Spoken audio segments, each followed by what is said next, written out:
good, thank you. Oh. That'll be good.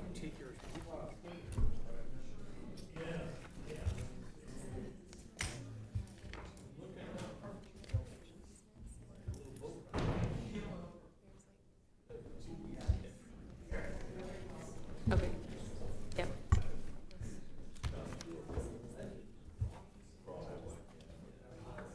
Yep.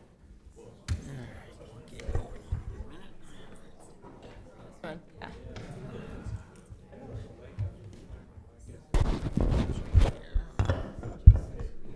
Yeah. Do they want that to be all? Like just line that up? So this whole thing being just.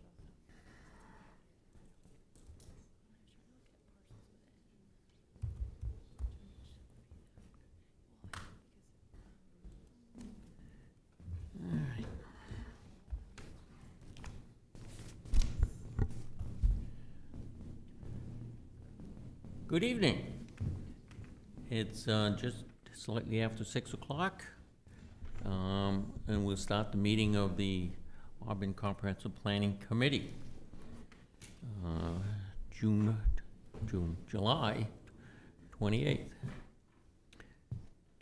The first item on our agenda is, as always, taking the roll for the committee assignment. I'll note that I did receive notification from 3 members that can't be here this evening and apologized that they can't be. Bilal Hussein, Riley Bergeron, and Dennis Bergeron all contacted me and let me know they couldn't make it this evening. Becky, why don't we start at your end? Becky Conrad, Jane Costlow, Kelly Butler, Paul Jacques, Dana Staples, John Cleveland, Matthew Duval, Jeff Harmon, Rick Whiting, Bruce Ryu, Rex Rhodes, Allie Toby with Barry Dunn. Lauren Cafe, planning. DeCarlo Brown, Planning. Dennis Dote, Assistant City Manager.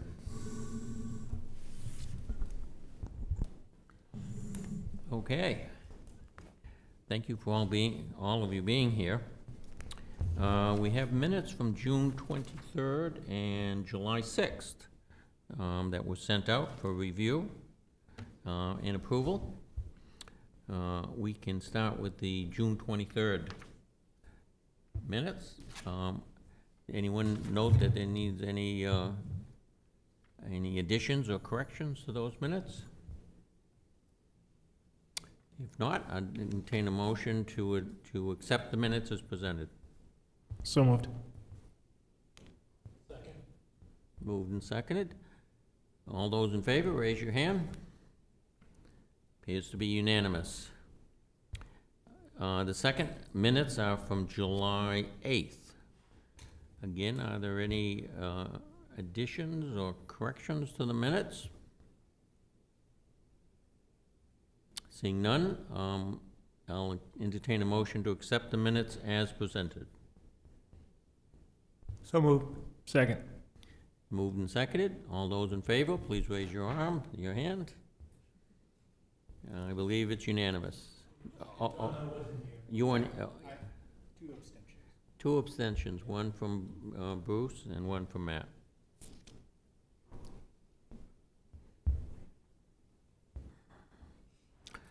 Okay, next section of our agenda is for public comment. We always allow at each of our meetings an opportunity to hear from the public. We usually set aside about 15 minutes for public comment. If you'd like to make a comment, please come to the podium, state your name and your address. Good evening. My name is Carol Lane. I'm from 30 Urbania Street. And thank you all for being here on this lovely summer evening. I know it's not the greatest place to be, but I appreciate all of you for being here. I felt it was important to come tonight because some of my neighbors who feel strongly about this issue aren't able to make it. They're under the weather. So even though I wanted to be home relaxing, I'm here, so. And I'm here to reiterate the record that Hammond Lumber has, talking about the lot in the neighborhood, which you're reconsidering the land use, making it industrial. I wanted to reiterate that Hammond Lumber has a well-documented history of not acting in the best interest of those around them and doing damage to our neighborhood. I ask you to think carefully before you change the land use of that residential lot that they own. It's a good-sized lot. Our neighborhood could absolutely benefit from some more housing for families, but definitely will not benefit from turning that lot into industrial use. Imagine a lot that size being used for residential. Quite a few apartments could be built there.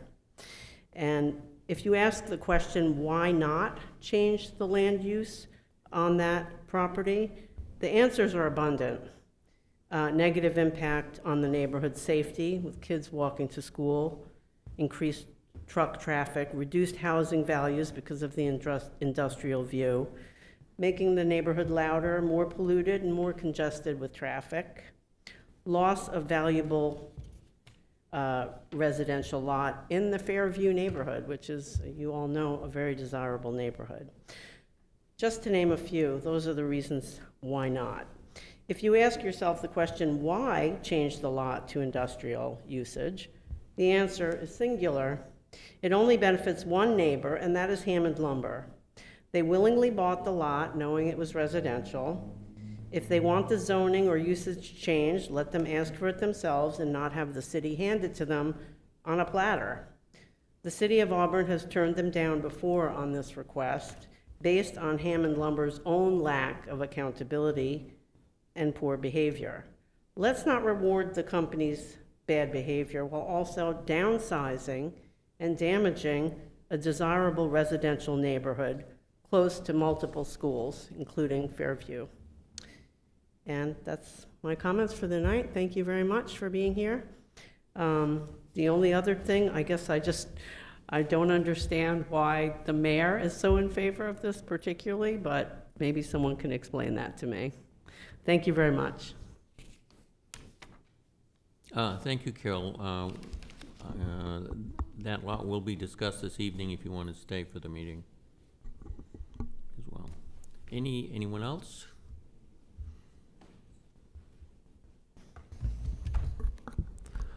Good evening, members of the committee. My name is Henry Hess of Sebago Technics, and with me tonight, Steve Prey of Hammond Lumber. We understand that the board voted at the last meeting 13-0 on that parcel. Certainly, Hammond Lumber is certainly in support of the committee's vote there. They believe they own that parcel since 2019.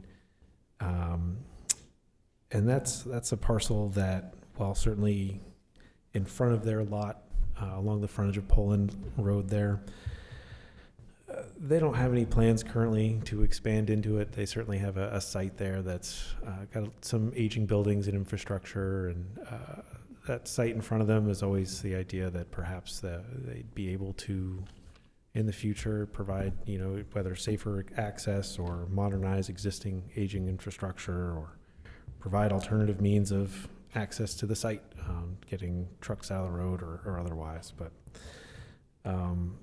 I'm not here to try and do anything other than just let the board know. We certainly heard the voice and let you know that there's no plans in place now, but there's certainly an interest in the parcel being zoned industrial.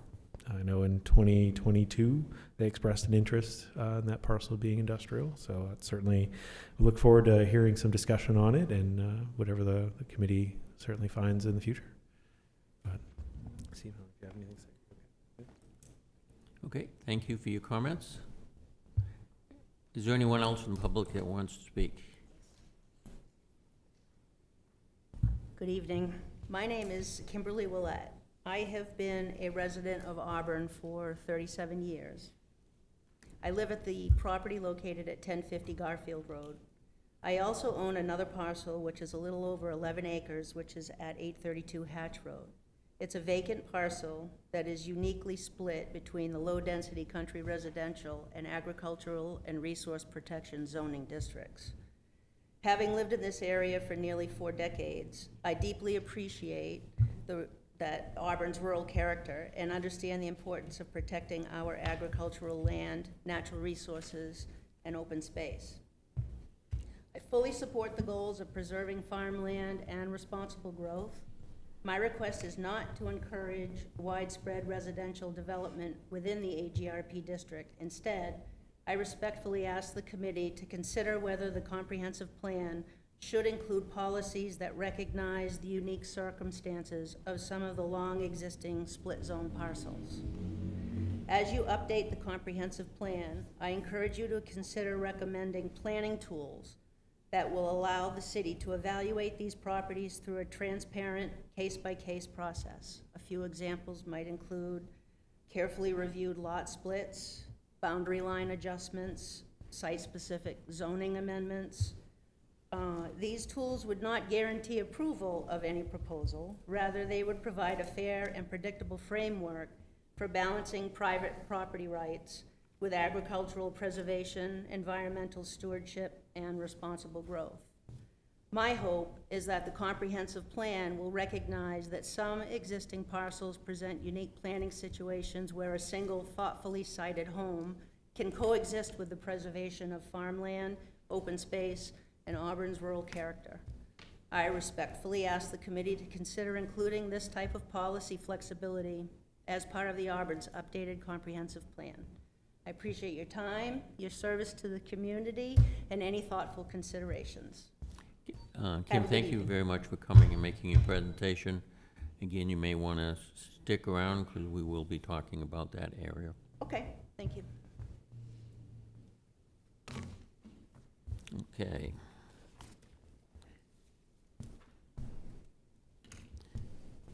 So this brings us to the work aspect of our meeting this evening, which is to continue to take a look at the land use map.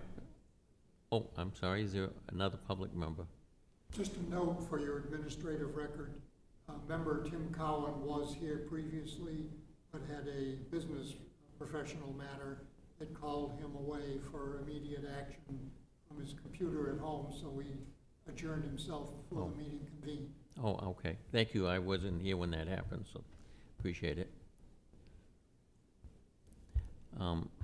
No other members of the public wishes to address the committee. We'll start with our business section. Looking at additional maps. We have the first map that is up there.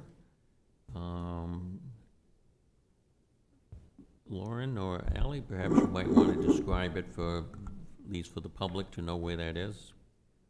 Yep, so Gracelawn Road, right here. And this parcel that we're talking about is general business today, but in the drawing of the high-density core area, this kind of got orphaned out here as a mixed-use corridor parcel, and talked to the committee tonight about that either being high-density core or red over here, or making that compact residential, which is what it's surrounded by.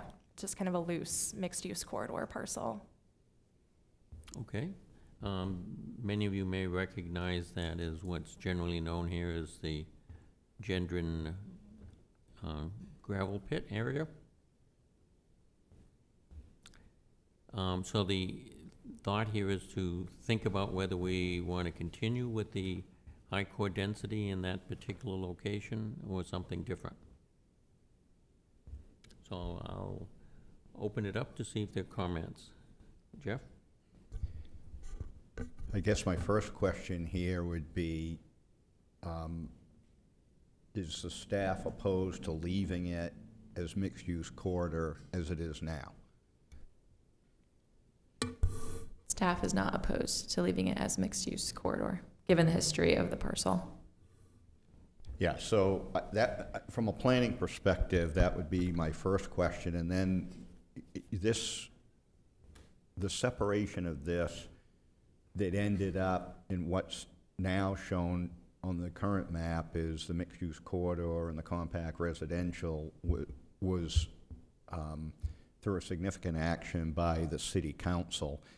I'm not opposed to talking about this being high-density core. I'm not sure it fits on that side of the road.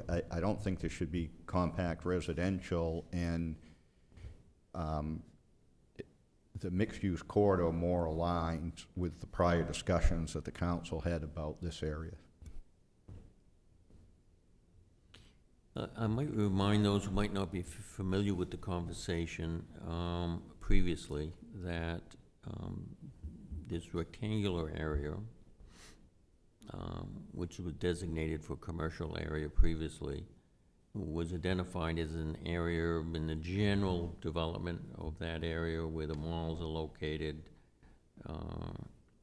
Mount Auburn Avenue comes down to the back.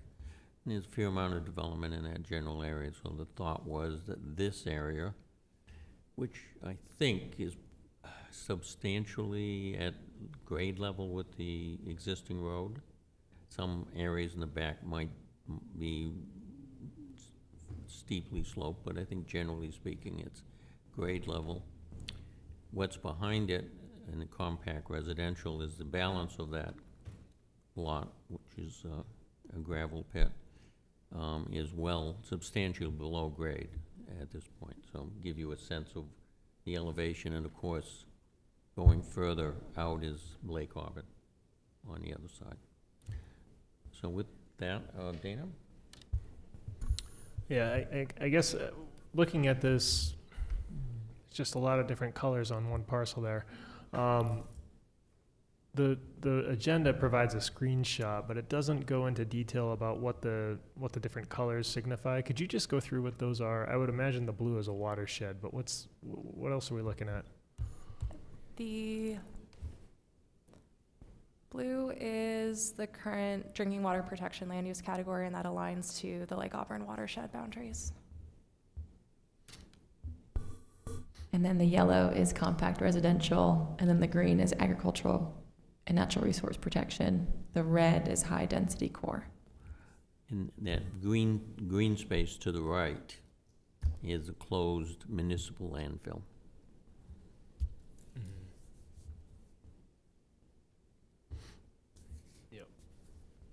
And across the street, you'll see some of the areas where Public Works Garage is located, for example. There's some recreational space located across the street as well. But a little further down the road, there's development, educational building, former St. Dominic's building. That's sort of what's in that area. You're probably familiar with it. Thank you. Bruce? That parcel, when it was being discussed a few years ago for development, I believe it was 750 feet from the road, the back lot. Do you know if what we're talking about now is the same size? Do we know? As far as I know, it's intended to be the same size that it was.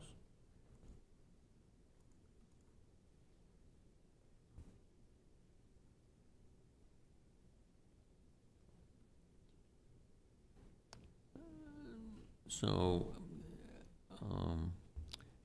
I know in previous discussion that it was thought about that area would be appropriate for business kind of activities, commercial kind of activities, particularly those that might provide some service to residential customers, neighbors along that area in that general region. Whereas the high core density, we've talked about it being much more intensely developed with potentially higher rise buildings. And so I'm not sure in my own mind I see that fitting as well there, but I do think the mixed use corridor, which we have in other places for businesses, particularly along fairly well-traveled routes that serve the public.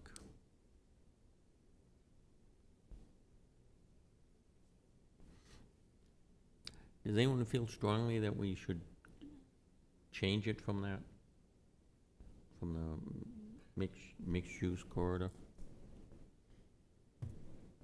Okay, I'm not sure I understood your question. I think well, I think we had designated Can you that it was. closer to the mic. I'm sorry, I Oh, didn't I'm hear the sorry. question. Let me see if I can get it closer. I thought I had it pretty close, but we'll get it even closer.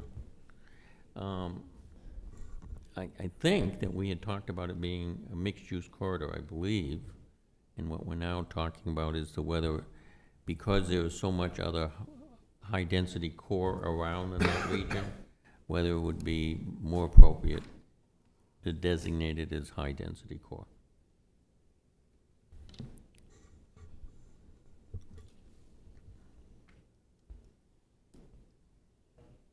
Oh, I'm sorry, Rick? I would stick with a mixed-use corridor. I think that's, as the mayor said, consistent with the position the city council took. It was okay with some level of commercial development, but it wasn't crazy about very dense, high-intensity use there.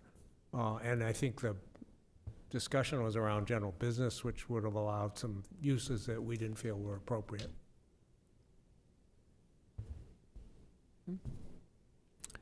Any other comment on this area? Jane? I guess I just found myself wondering, I mean, there's so much business designated space out there already. And because we've talked in a number of different parts of the city about having a kind of transition from very high density and towards less developed areas. And so I guess I think, okay, well, you've got plenty of locations in that part of town for commercial development. Why not just have that be the compact residential? And that also provides, there's a kind of consistency there on the lakeside, and that it also does that work of providing a kind of transition towards, less developed areas. Okay. Reasonable thought. Other comments?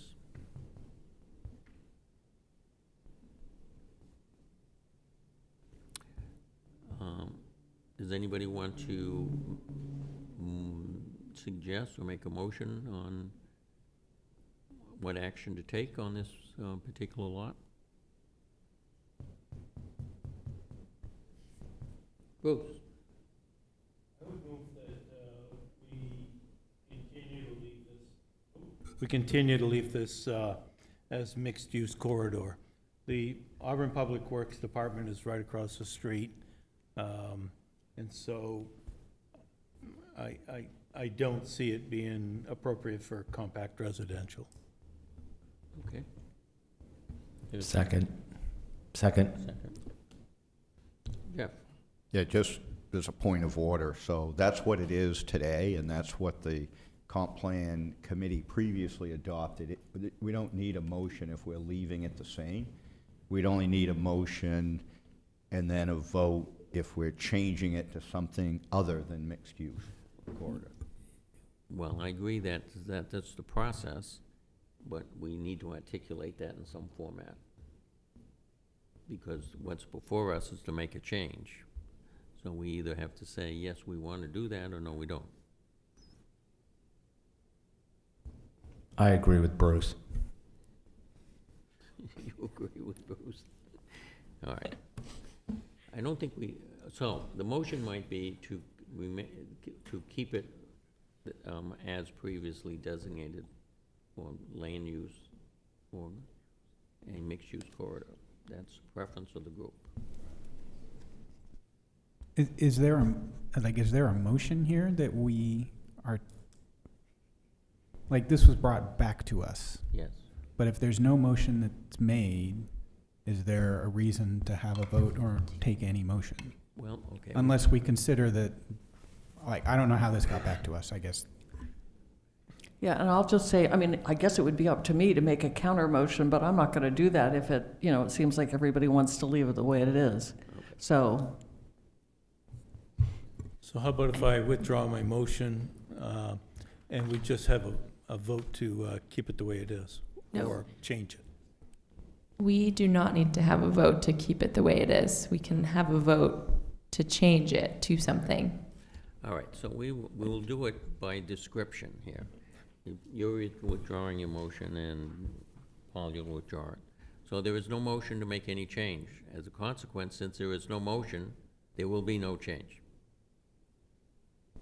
One follows the other. Pretty simple. And clear for the minutes, so when people are reading this, it will be clear that there was no motion and there was no change.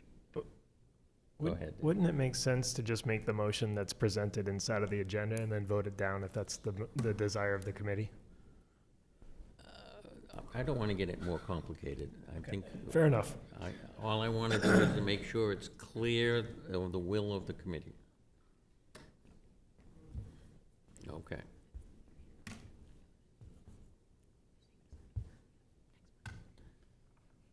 All right, so we'll go to the next one.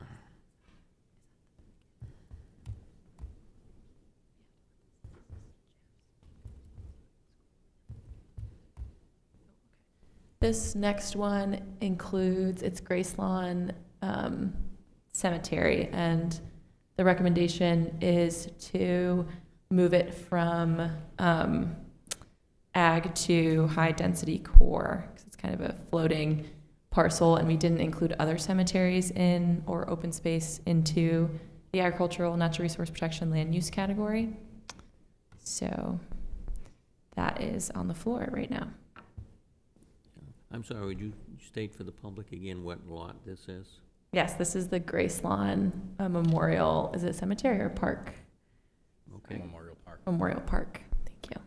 In the general thinking on doing these things, since there'll be another one coming up, I think, that instead of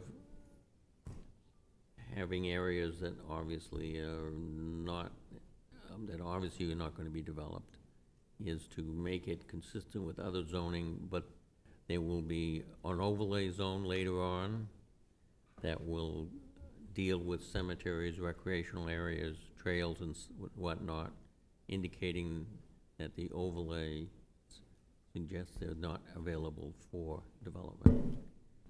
Yes, so it's practice to not pull out specific parcels like parks and open space and cemeteries into their own land use category. And there will be a map in the comprehensive plan that shows areas in the town that fall under that category. And so this is aligning with the practice that the committee had discussed when we were doing our future land use mapping, to not signal out those individual areas. Okay.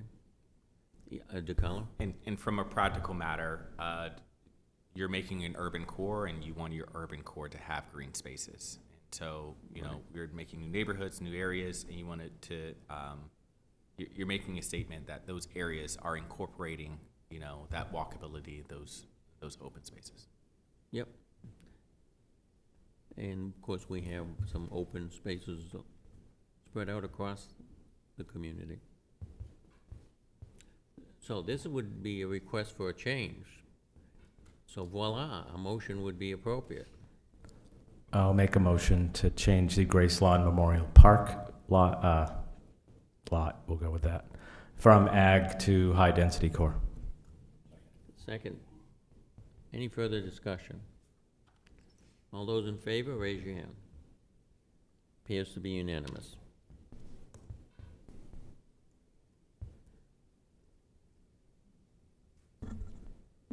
The next one is similar case with the Mount Auburn Cemetery. That's ag currently in the land use categories, and proposal to connect that to this neighborhood transition moderate growth area. Okay, so this does have a different designation, and hence if we wish to change it, a motion would be in order.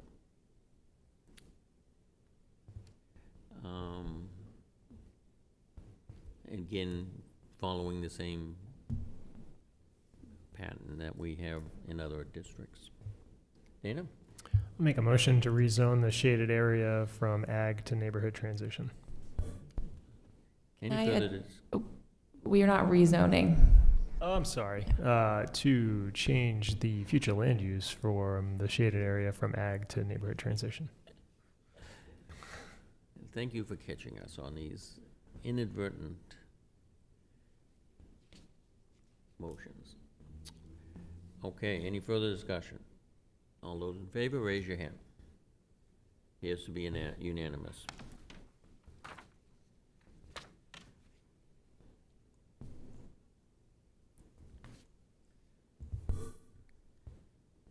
So our next item in the packet is talking about the Auburn Water and Sewerage District lots along South Goff Street. And I'd invite Bruce to discuss this recommended change, given that that was brought to the packet by you. Yeah, why don't we have just a little description here before we go for, particularly those for the public who might be listening in or watching. This area currently is zoned for what?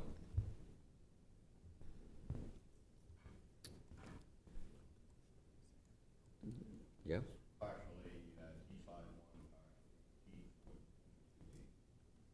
Okay.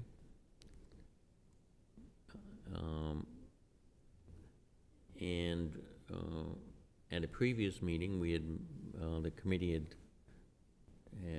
taken the position to change the land use category from this comprehensive plan and make it part of the downtown land use category.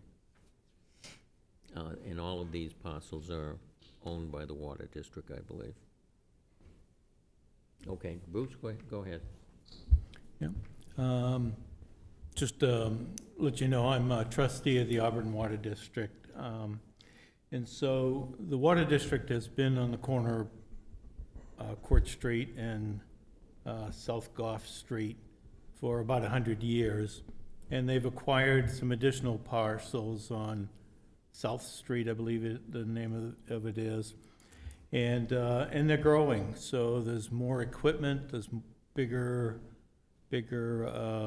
dump trucks, and now we have, I think, 2 excavators, and we've got equipment all over the place out there. And the district hired, Water and Sewer hired a consultant to see where we can expand. We looked at, or they presented a location that is over in the industrial park off Kitty Hawk. And that would take the water department far away from the core of the city. And if there is a water break in the middle of the night or on a weekend, and history would say that they only occur at night and on weekends when nobody's around. And the crews had to go all the way out to the industrial park to get their equipment and then go to the water main or the sewer pump station breakage. We would have some devastation. The other thing is the consultant came up with a price tag that was about $18 million more to relocate the entire operation out to the industrial park. These are only recommendations. The water department and sewer department is a long ways from doing anything, probably 3 to 5 years. But their equipment right now is being left outside, and it's got to be covered. So the logical thing would be for us to make this land that is already owned by them appropriate so that they could expand their garages and infrastructure that is necessary to operate efficiently, because it's right in the center of the city, and economically because it would save the ratepayers in the city of Auburn probably $1 million a year was the estimate. So again, these are just estimates, they're guesses, but it'd be a lot easier to work with this property if necessary, if we can't find another location. And so my recommendation would be to move it from downtown to industrial. Thank you. Thank you, Bruce. Dana? So my question would be, are the uses that Bruce described not allowed in the downtown land use category through the municipal use that is allowed? The downtown use category allows for government municipal use. And that to me sounds like what Bruce is describing. So I guess I'm just wondering, is this necessary to change this to industrial?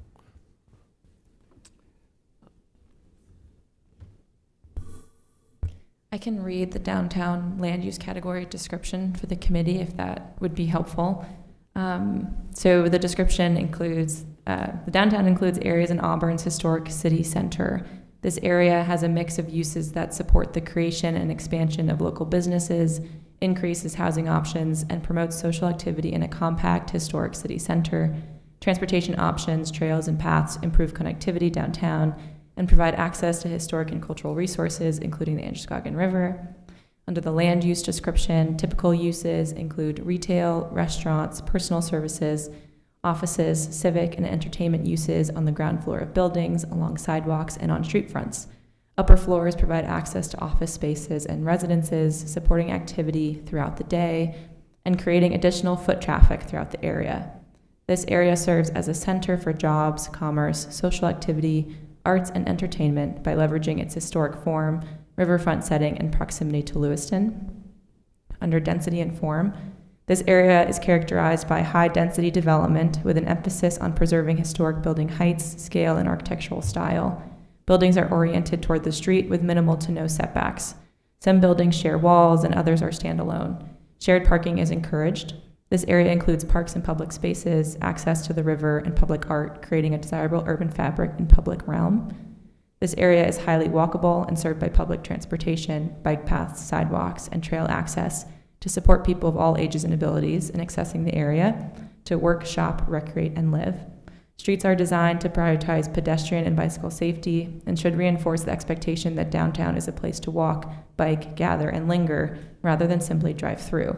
Streets are designed to prioritize pedestrian and bicycle safety. We'll amend that because that's a double. Thank you, Lauren, reminding us of the description. Rick?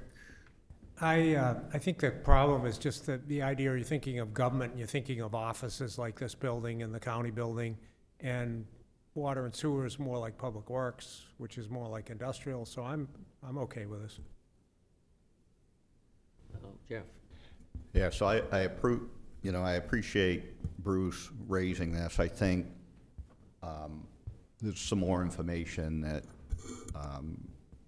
we should correct in the record here for us. And I think the primary thing that the committee should be thinking about is whether we want for future land use to be placing heavy industrial activity adjacent to the major downtown intersection in the city. So the history of this lot, the water district has not been here for 100 years. This was a residential structure where the current office building is. The water district purchased it in 1964, and they never built anything on it till the current structure was built there in 1974. They've added on over that time when the water district sold a lot of their property at the top of Court Street Hill. They moved equipment and down to the Court Street area. So I think the office building part fits fine within the downtown district, but I don't think excavators and dump trucks and those things at all hours of the day and night coming in and out of there is appropriate land use in that area. I would say that I don't think that it's really the purpose of the committee to decide whether some future rate increases from the water district to pay debt service on a new facility is an appropriate thing to take into consideration in land use characterization. I'm happy to provide the numbers. I do agree with Bruce that the potential differential is $1 million, but we can go into the economics of redevelopment in this area, and there's a very, very strong case to be made that for the benefit of the community, the numbers actually favor redevelopment, not an industrial use here. I would also point out as a trustee that the needs analysis that was conducted, the consultant's clear they cannot meet the needs in the needs analysis on this lot. There's not enough room to do that, no matter how they were to expand here. So I don't think this is an appropriate use to put heavy industrial in this area. I think that the city has spent a lot of time and effort and money trying to resolve the issues along Minot Avenue to spur redevelopment. Putting industrial land use next to that, co-located to that, is going to severely restrict potential development in that area for other purposes, because developers are not going to want in the middle of downtown to be co-located next to heavy industrial. So I think this should remain as downtown, and this should not be changed to industrial. This has, the water district activities there are a non-conforming use, and they're a non-conforming use at least back to the 2010 comp plan. I didn't go back and look before that. And this just doesn't fit in that type of use doesn't fit in the middle of downtown if we're considering how we're going to develop the city going forward. Okay. I have a question.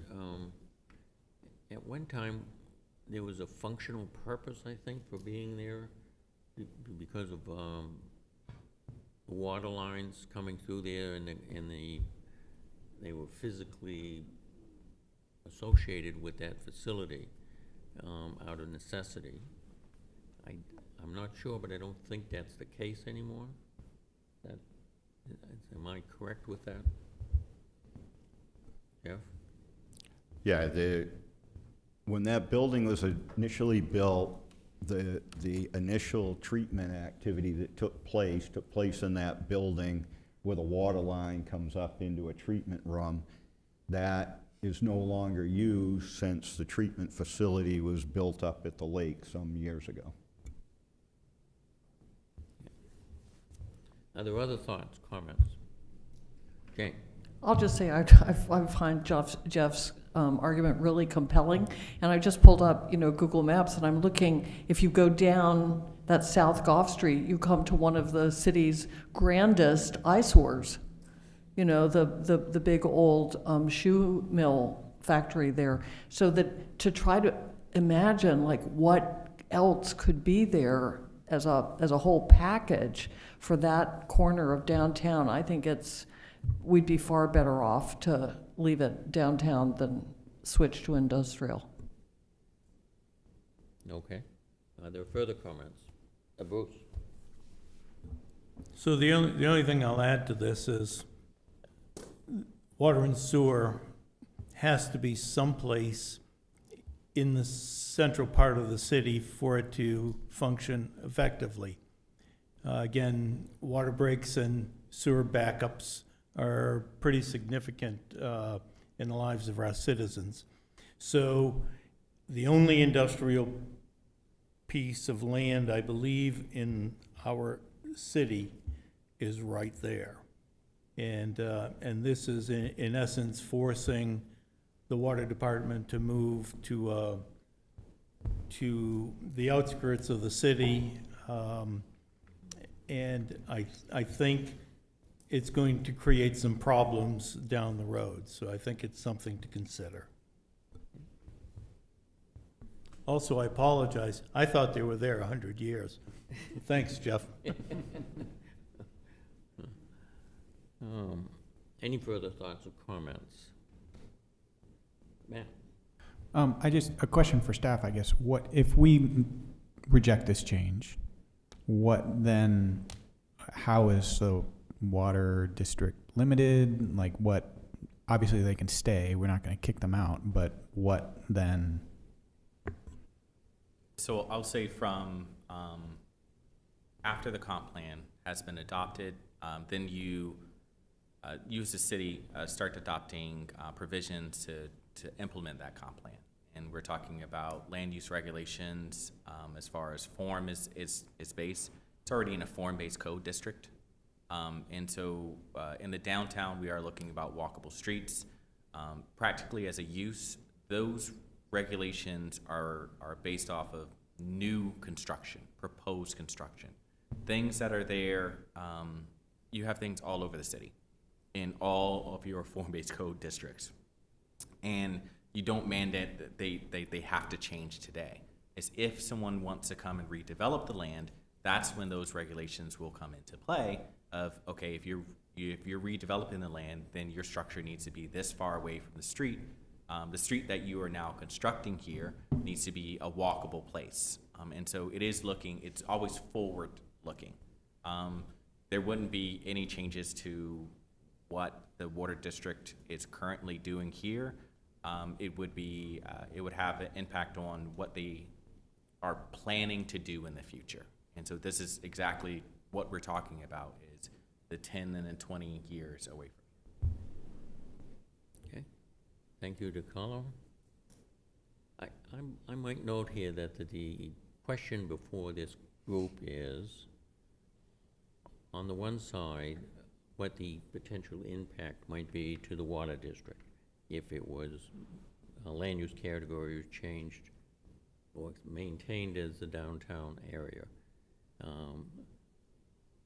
That would present challenges to the water district in accomplishing those developments there, and may result in some additional costs, but that is the case. That's not unique to this particular discussion.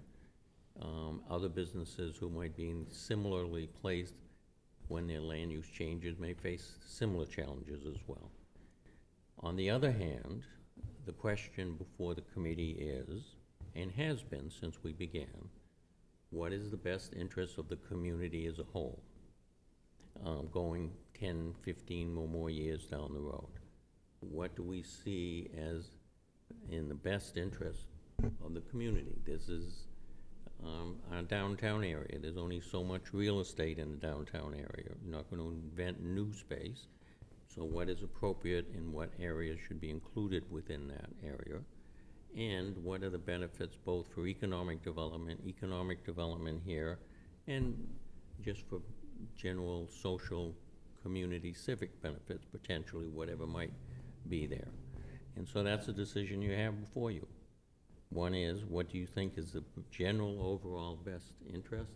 And that's compared to, what impact might that have on an existing use that's there that may have to do something different in the future.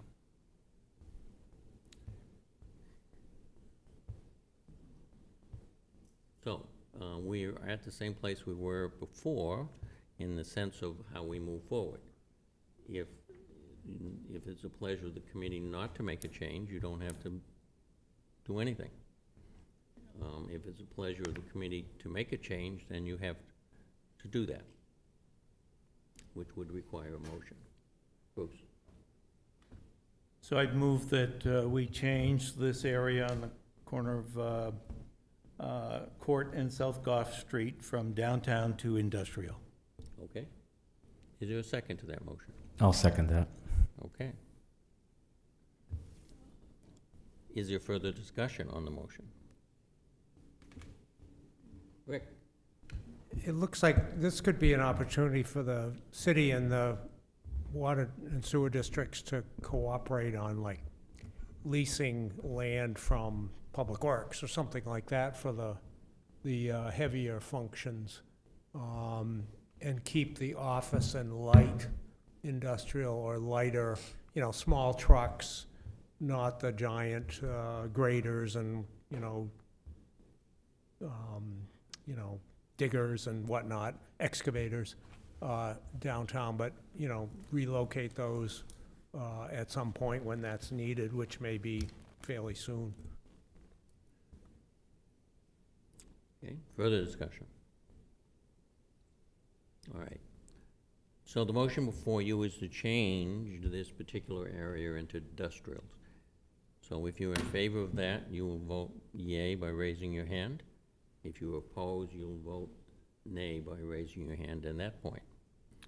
So I will ask, if you're ready, I'll ask for the question. All those in favor of changing it to industrial, please raise your hand. Okay, one. Oh, two, okay. All those who are opposed. The motion fails, I think, on a 9-2 vote. Thank you for bringing it for discussion, though. Appreciate it.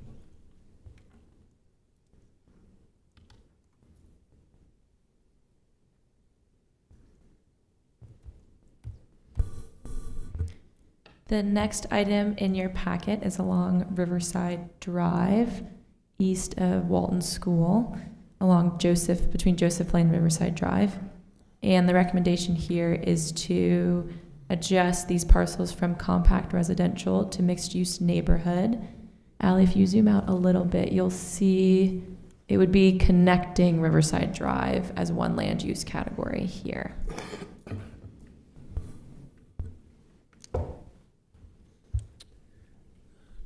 So for the general public, this is an area along Riverside Drive, one that I am very familiar with since I've lived there since 1960.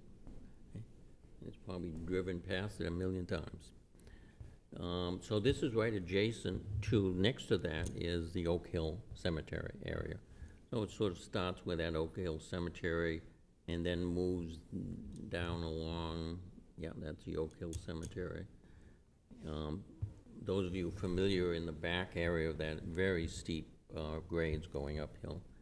And it goes to an imaginary road or right-of-way that comes down from Mary Carroll down over the hill. Is that about right?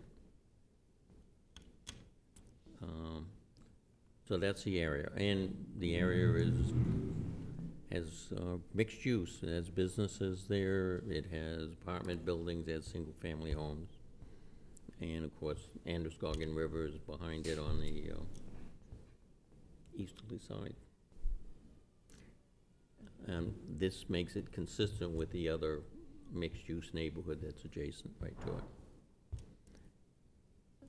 Discussion, comments? Jeff? Yeah, my only comment on this one is I think what happened, we had a long discussion about what to do from the school property going down the hill, and I think what happened is when we did that, we changed it to compact residential, and we said all the way to Riverside Drive, and what we did is accidentally interrupt the land use characteristic going down Riverside Drive. So it would seem to me changing this makes it consistent with that whole pattern before and after this location on Riverside Drive. Matt? Can I make a motion to accept the change? Is there a second? Second. Okay. Is there any further discussion or comment? If you're in favor, you'll raise your hand, say aye. It appears to be unanimous.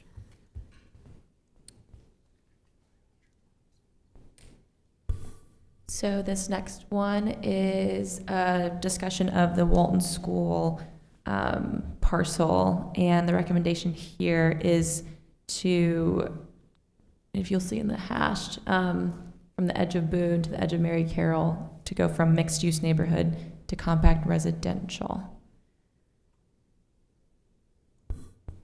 So in previous conversations, the committee had voted to turn this entire parcel into mixed-use neighborhood, and so another recommendation came forth to keep that part between Boone and Mary Carroll to compact.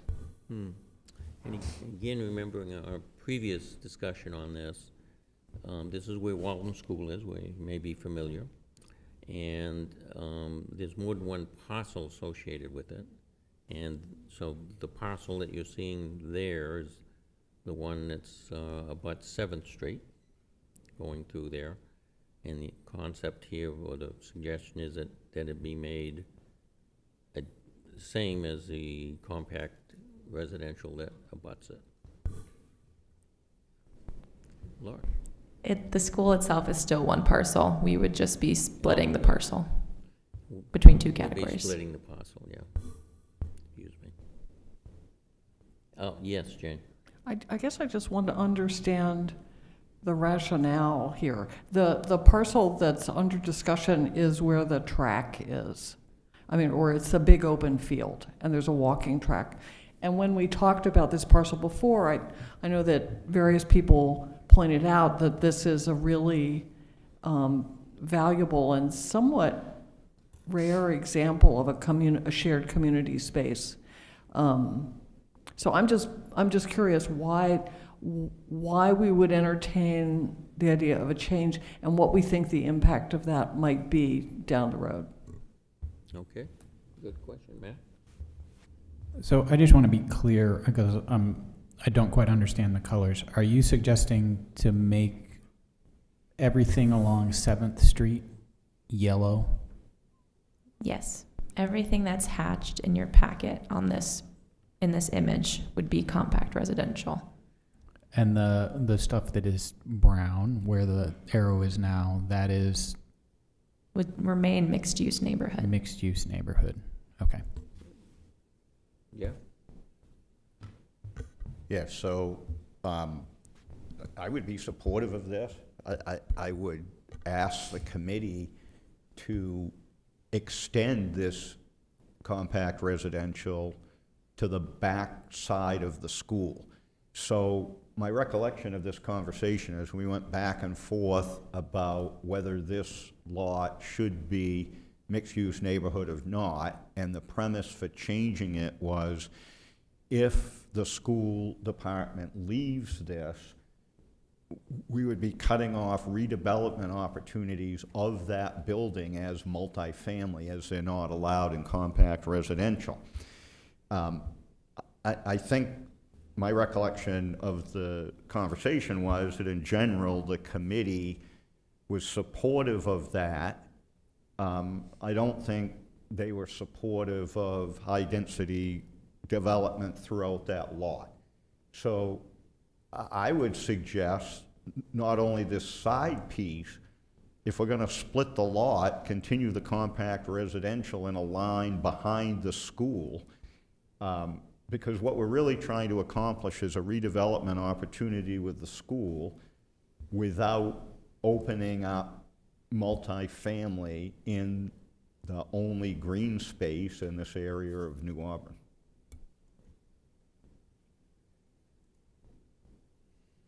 Yeah. I would support that motion if it was made. So to answer your question, Jane, by changing it, the redevelopment, the buildings are smaller. If we left it brown, then they could put, larger buildings. So by changing it back to compact residential, whatever is yellow will mean that the redevelopment includes smaller buildings, and the neighborhood continues to look the same.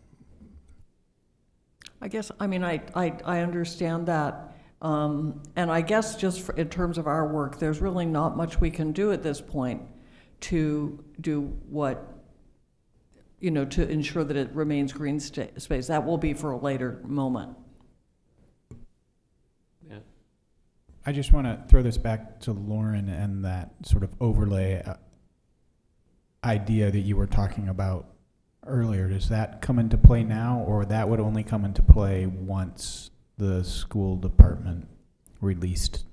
Got it. Yeah, so that map would be public, open space and parks to start with, and then cemeteries and so on. But Jeff, I'll let you comment. Yeah. Yeah, and I think that's right, and I think it's important, Jane, I'm 100% in agreement with Jane's thoughts about that open space, especially in that area. And there's been discussions about this amongst staff in the past, because there is a defined process that takes place under the state statute. If this can't be used as a school, it reverts to the city. The city would then have to undertake a process. And what's been discussed in terms of a process that would be used if an elementary school is closed, right? Which we all understand based on the recent city council actions of the bonding for the middle school renovations in order to facilitate sixth graders moving there. The trade-off for that, to pay for that bond, was the school closing an elementary school. We don't know what school that will be, and we had the same look when we looked at East Auburn. Remember, it was ag to say we need to make sure if the school's given up, we can redevelop it. I agree completely with Bruce's point. What would happen is there'd be a public process to define what the people that live in that area envision happening if this reverts to the city and what they should do with it.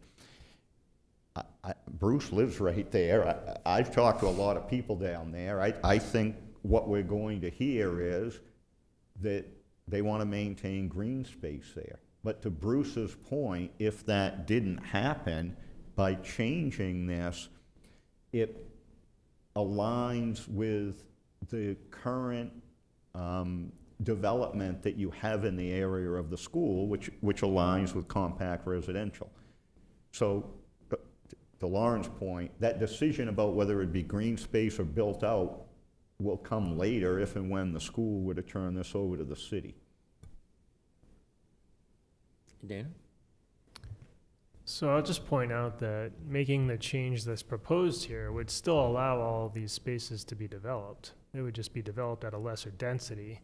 Would it be cleaner to just put someplace inside of the comp plan that the desire to redevelop any closed school would use the existing footprint of the building?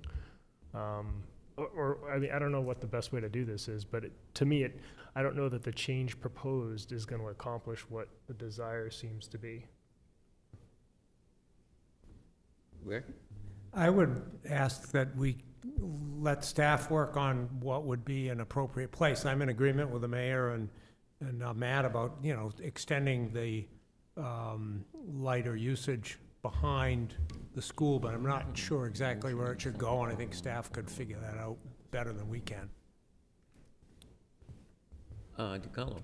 Yeah, I would reserve those type of decisions until what time that you have to make them. And the reason being is that this space works really, really well as it's operating today because it's a school has open fields. But if it's ever not a school, and then the area that actually is a school turns into multifamily, you will have two very large spaces or open space with no dwellings facing the open space. And so you have a lot less eyes on that open space. And so you want to keep your options open of how that will best work for the community itself to make sure that the community can access that space and it's not behind a multifamily building that's inaccessible to the broader community.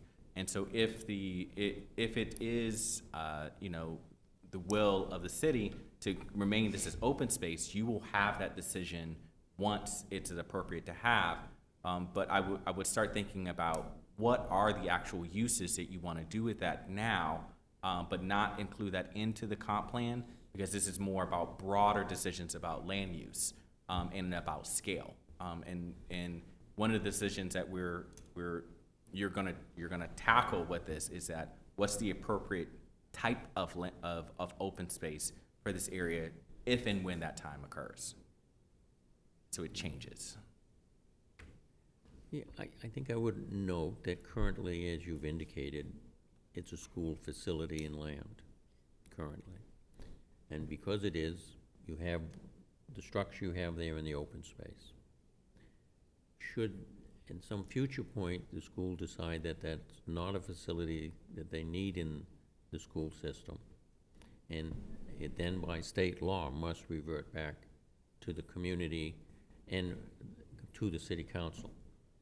The city council then, I would expect by a public process, as the mayor has indicated, could make a decision that some portions of that would be public recreation and so designated.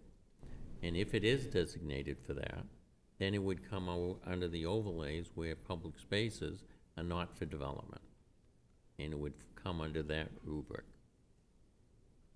to do that. Now, you know, maybe there's some argument that some modest housing should be there, but that's a discussion for the future. But at least if that discussion is there, the discussion is under compact residential, not apartment buildings. So I think where we stand now, if I'm correct, we have a suggestion, we have a motion on the floor to change that, what's green on the map but hatched on our map, to compact residential.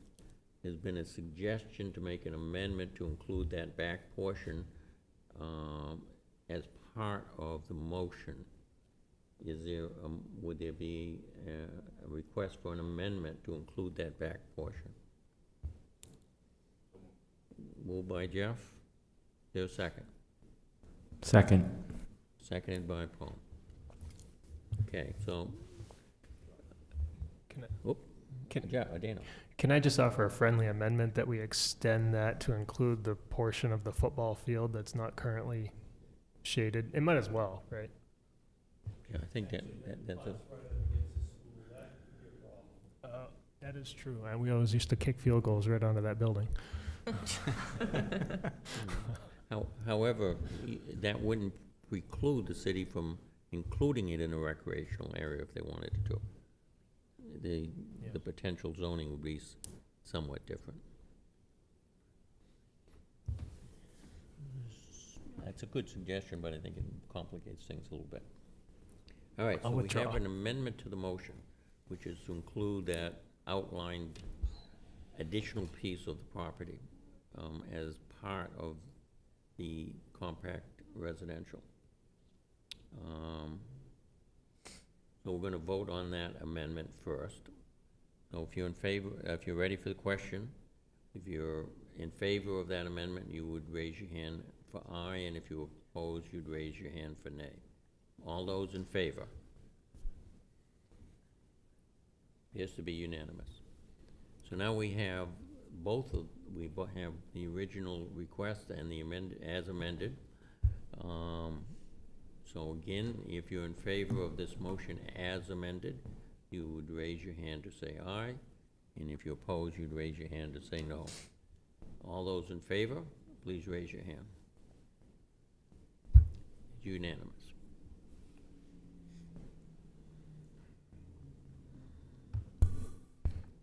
Okay, we're moving through these. The next one is here.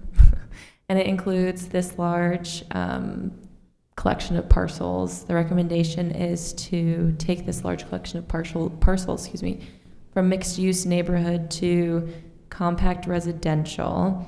And the committee can discuss the transition from mixed-use neighborhood to compact residential as it moves from New Auburn to South Auburn.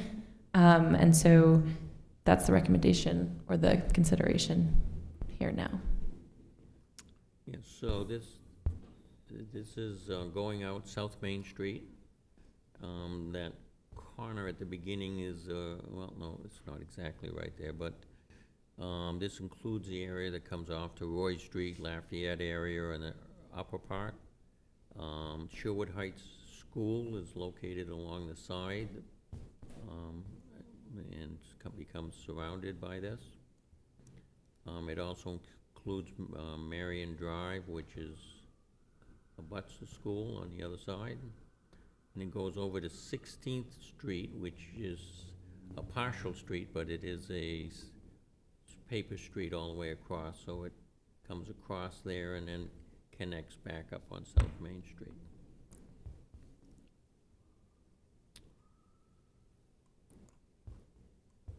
So the concept is that since this is, no area is absolutely perfect, but much of this area is very similar to what's on the other side of South Main Street. Lots of single-family housing, some multifamily, but not predominantly multifamily. So this would be to say, is this a appropriate boundary line to be included for compact residential, giving what's across South Main Street and also what's around the school, but can continue with mixed-use neighborhood going down from there towards downtown New Auburn. Becky? Just a point of clarification, remembering particularly the last conversation and this one, the committee has had a lot of discussion on these areas, and I'm not clear what's bringing them back to the table tonight. That's not an opinion on whether we should do it or not. I'm just not clear on why they're back. Yeah. So I think that after these maps get drawn and we had a chance to go back and look at this, this is a problematic area. So I think it's really important to note two fundamental things.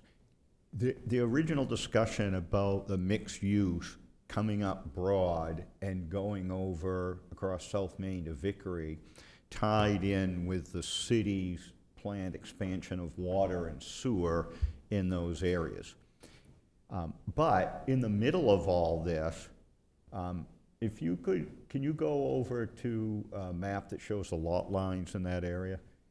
Because in the middle of this, you have two very large parcels, one of which the school is on, and the adjoining parcel is the land trust. So when you get up to what's at the bottom of the screen, especially when you're on Roy, Lafayette, in that area, you're not going to be able to get to that as mixed use through the mixed use area. You would have to travel through the compact residential. So it seemed like it was something worth discussion by the committee about this area along South Main Street that's sandwiched between the school and the land trust land and the compact residential on the other side of South Main Street. Further comment or discussion?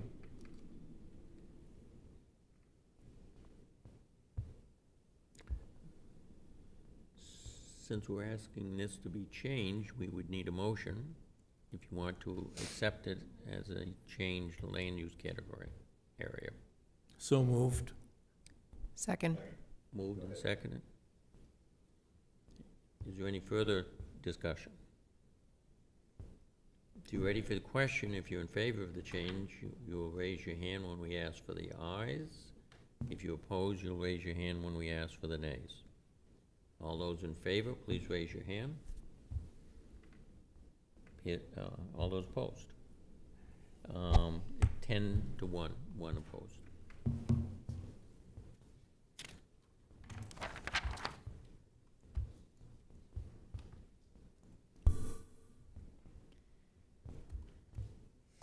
This is a similar conversation here. If you zoom in a little bit, Allie, this is currently mixed-use neighborhood, and the consideration is to move it to compact residential.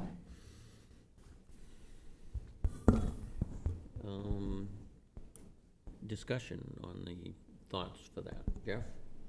Yeah, so this is another one I think it was worth a discussion by the committee. So to the west of these parcels, you have these large parcels that are associated with the potential water and sewer expansion coming up Broad Street, coming up South Main and Vickery.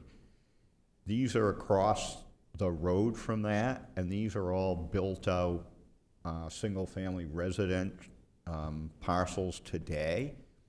And so where we left this, it's kind of an odd piece in that intersection that potentially would fit better with compact residential than the vacant lots across that are mixed-use neighborhood. Further comment, discussion? Dana? Not sure if anybody's gonna catch this or not, but there used to be a pink house in here somewhere, and it's not, there used to be a pink house on one of these parcels, and I'm trying to decide, is that parcel included here or not included? It looks like it is included. I'm just trying to wrap my mind around this one. Pink, as in the color pink? Yeah, it was pretty unique, actually, yeah. Huh, I don't remember it. It's kind of off the road. I don't think anybody lived there for a while.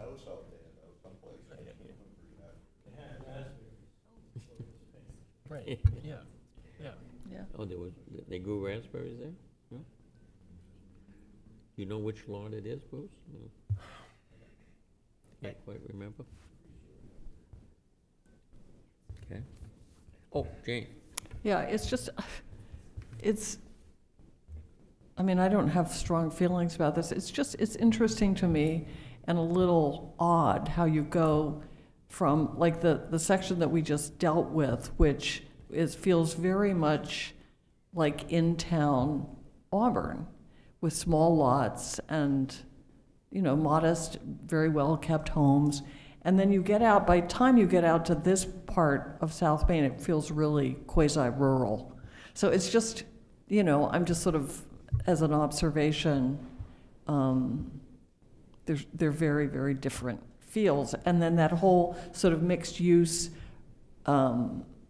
orange section in between doesn't feel really any different. So, Well, yeah, you may recall that the purpose is for that in between, on the other side of Vickery Road, I think you're talking about. I mean, there's a, I think what's now a grow house that used to be a convenience store, and then there's Poissons. Part of the east side of the Vickery Road, either city-owned lots or other potential lots that, when water and sewer are extended to that area, which there are some funds been allocated for that, provides the opportunity for that to be more densely developed. Dana? Yeah, so there's one more parcel right next to this. Yeah, the cursor's right on it. I'm just curious as to how we decided on those three parcels, but not this one. Because it seems to match the same development pattern that the other ones do. And then you have the golf course.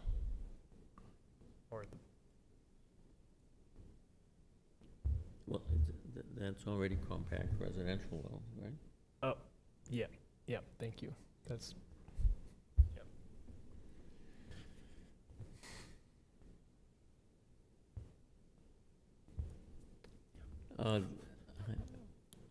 is there any further comments or discussion? Seeing none, are you ready for the question? If you're in favor of making a change to these three parcels, the compact residential, when we ask for the ayes, you'll put your hands up. Do you have a motion? Oh, I thought I did. Make that motion. Oh, okay. I'm hearing ghosts. I thought I heard those motions already.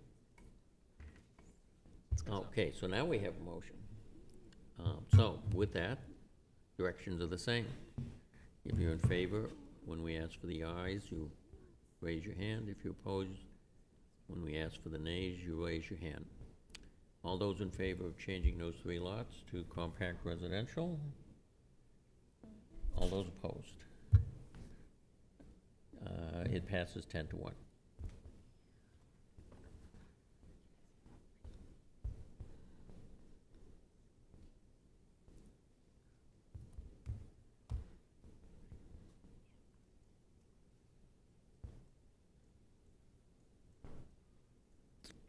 All right, this is the next slide.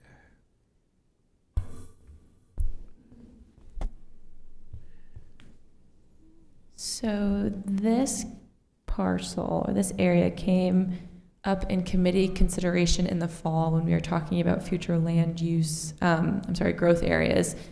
And this parcel, I'm gonna have Ally scroll,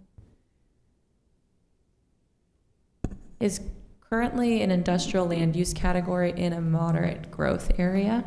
And so the proposal is, just to point that out, that this Moore and Brick parcel in purple you see here, if you can zoom in a little, Ally, thanks, is currently in a moderate growth area in industrial land use category.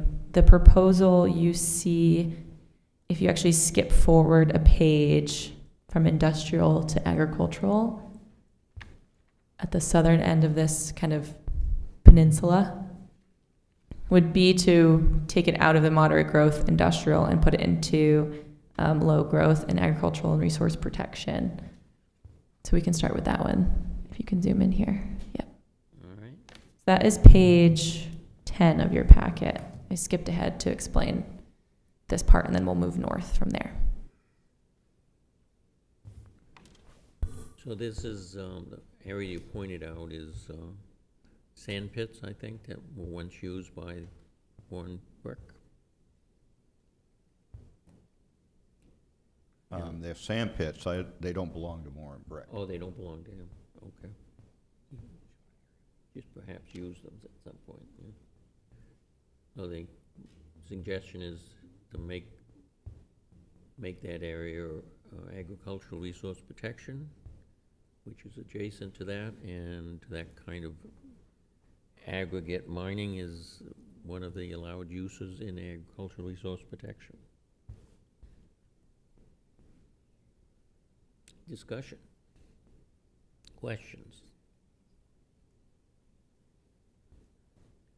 I move we make the change.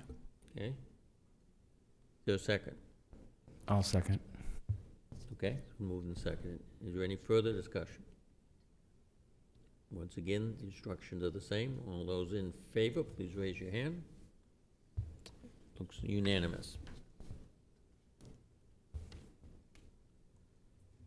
So then we'll go back to page 9 of your packet to the southern hatched parcel along.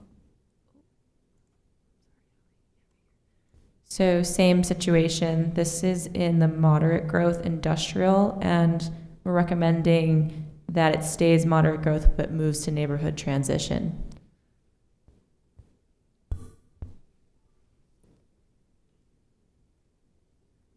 Okay.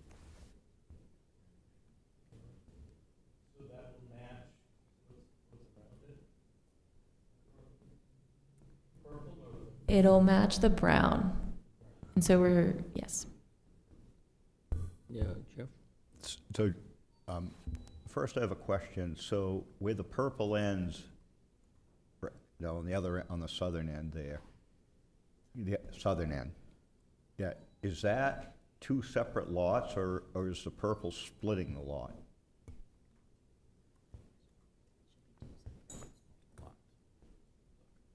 One second. I think that's a lot line, but I just want to make sure. Yes, that is a lot line. Yeah, so most of the, in part, I think this is a mapping error, and we did this before and connected those two zones, because other than that one right above Moore and Brick that you're pointing to now, all the rest of those lots are currently rural residential.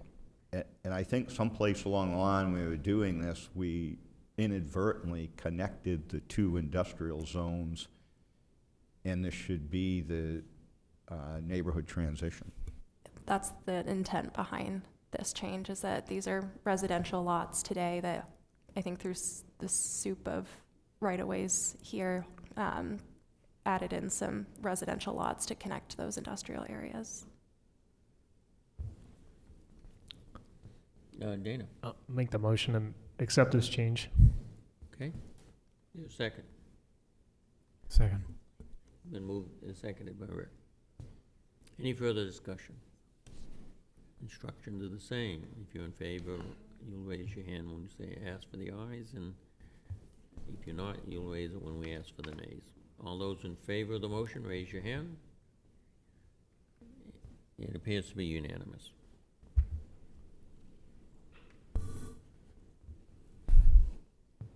So we'll be switching back and forth between the maps here. This is just a clarification that we need from the committee. So you'll see in our future land use map, if you zoom out a little bit, Ally, this, zoom in a little more.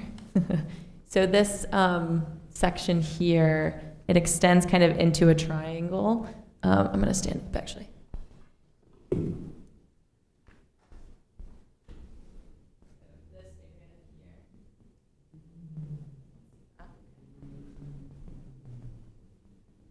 So it's currently rural, if you go back to our parcel viewer.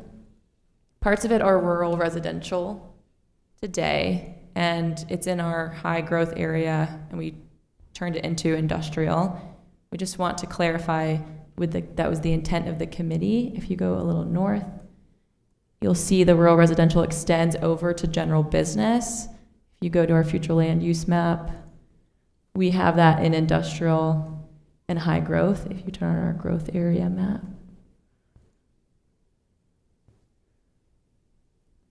We just want to clarify that was the intent of the committee through these kind of mapping changes. So what's located in that strip? Is there residentials or there? So the current zoning has these two lots here that are residential, and then this lot right here that is residential on this end, but is split between rural residential and industrial. And then the rest of this area appears to be some roadway easements and railroad on the other side.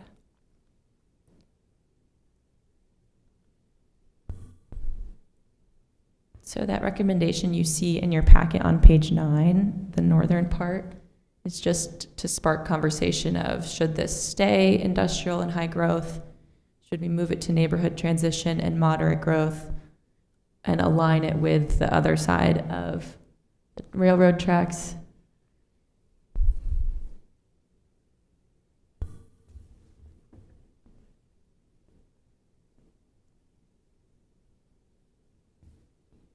So just so I'm clear, is that where Station Road connects to down by Washington Street?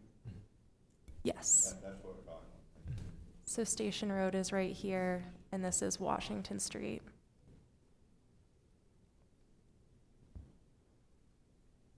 Right, and my recollection is there's a residential structure, is when you turn on Station on the right, isn't there, there's a house there now? On the right. And this, what you see in the purple is parcels within 200 feet of water and sewer, which was the committee's foundation for the high growth area designation.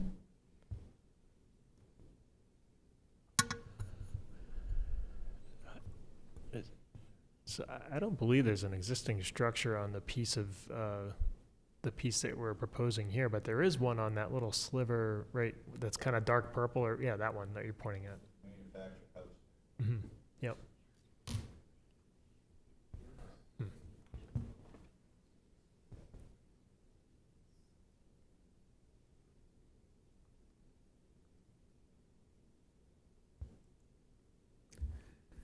So the thought is that it's more or less some residential structure there and not necessarily lending itself to industrial use in the future.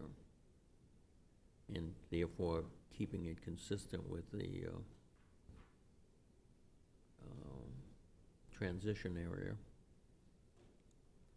So this is just to clarify, from the committee, there's been a couple of frameworks applied of keeping road frontages consistent, but then also with some of those industrial considerations that these areas are rural residential today, and should they remain, they're not necessarily reflected there. Today they're industrial on the current land use map, future land use map, and want to make sure that this is captured correctly for the committee's intent. Well, what do you think? You know this area?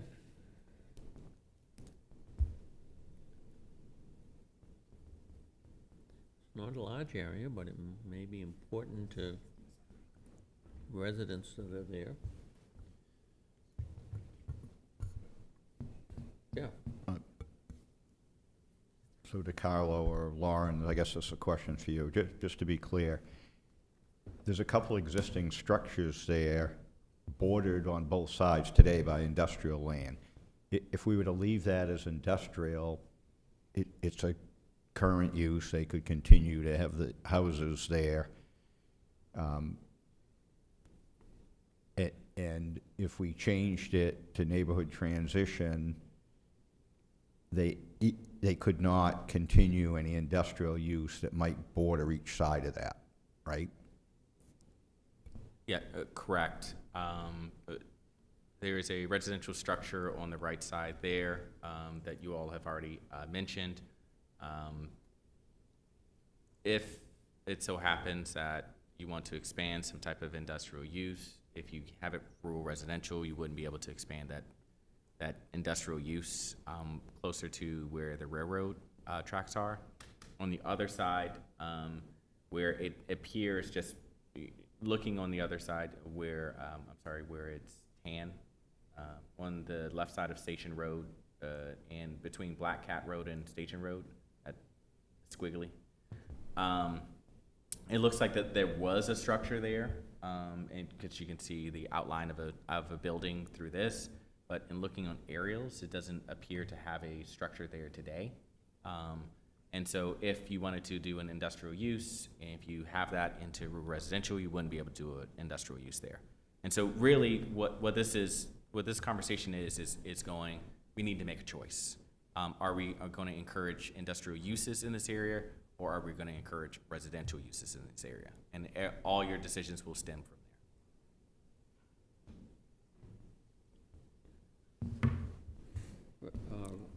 there. I think of other areas like, Let's get Jane in and come back. Go ahead.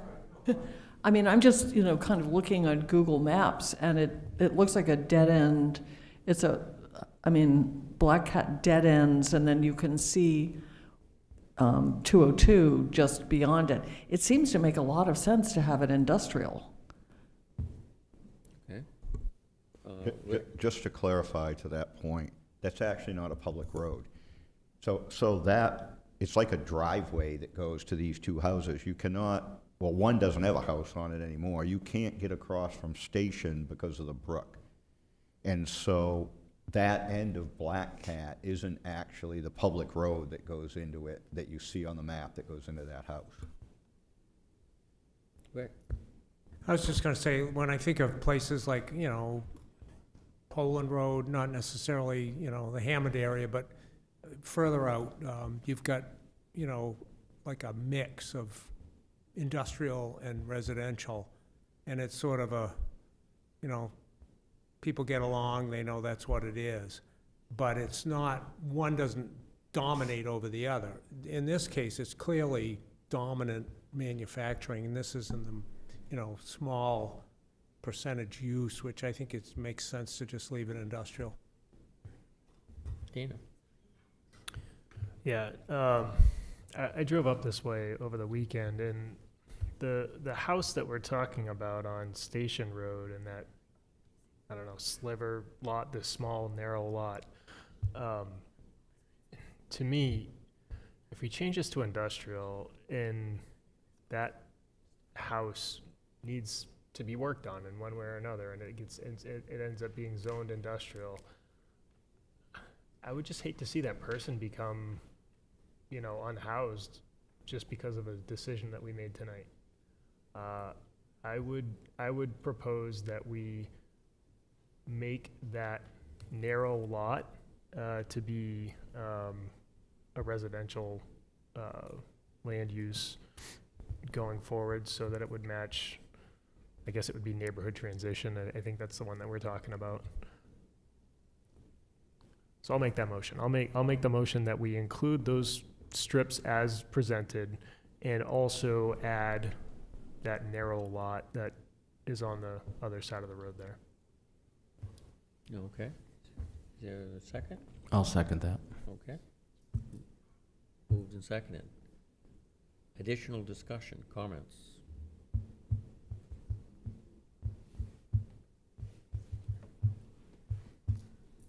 Okay, you ready for the question?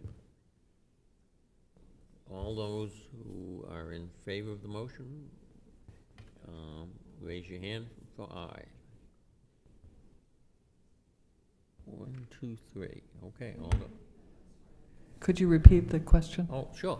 So the motion is to include those slivers and that other thin lot on the other side into the transitional zone. That's the motion. Currently industrial, I believe. Okay, we'll try it again. All those in favor of the motion, raise your hand. Okay, all those opposed? Rex, are you voting? Yes. Did you vote? He's in favor, okay. So, with 3 in favor and 8 opposed, so the motion fails. So with that, unless there's something different, since it's already industrial, it would remain industrial. Okay, we'll go to the next one.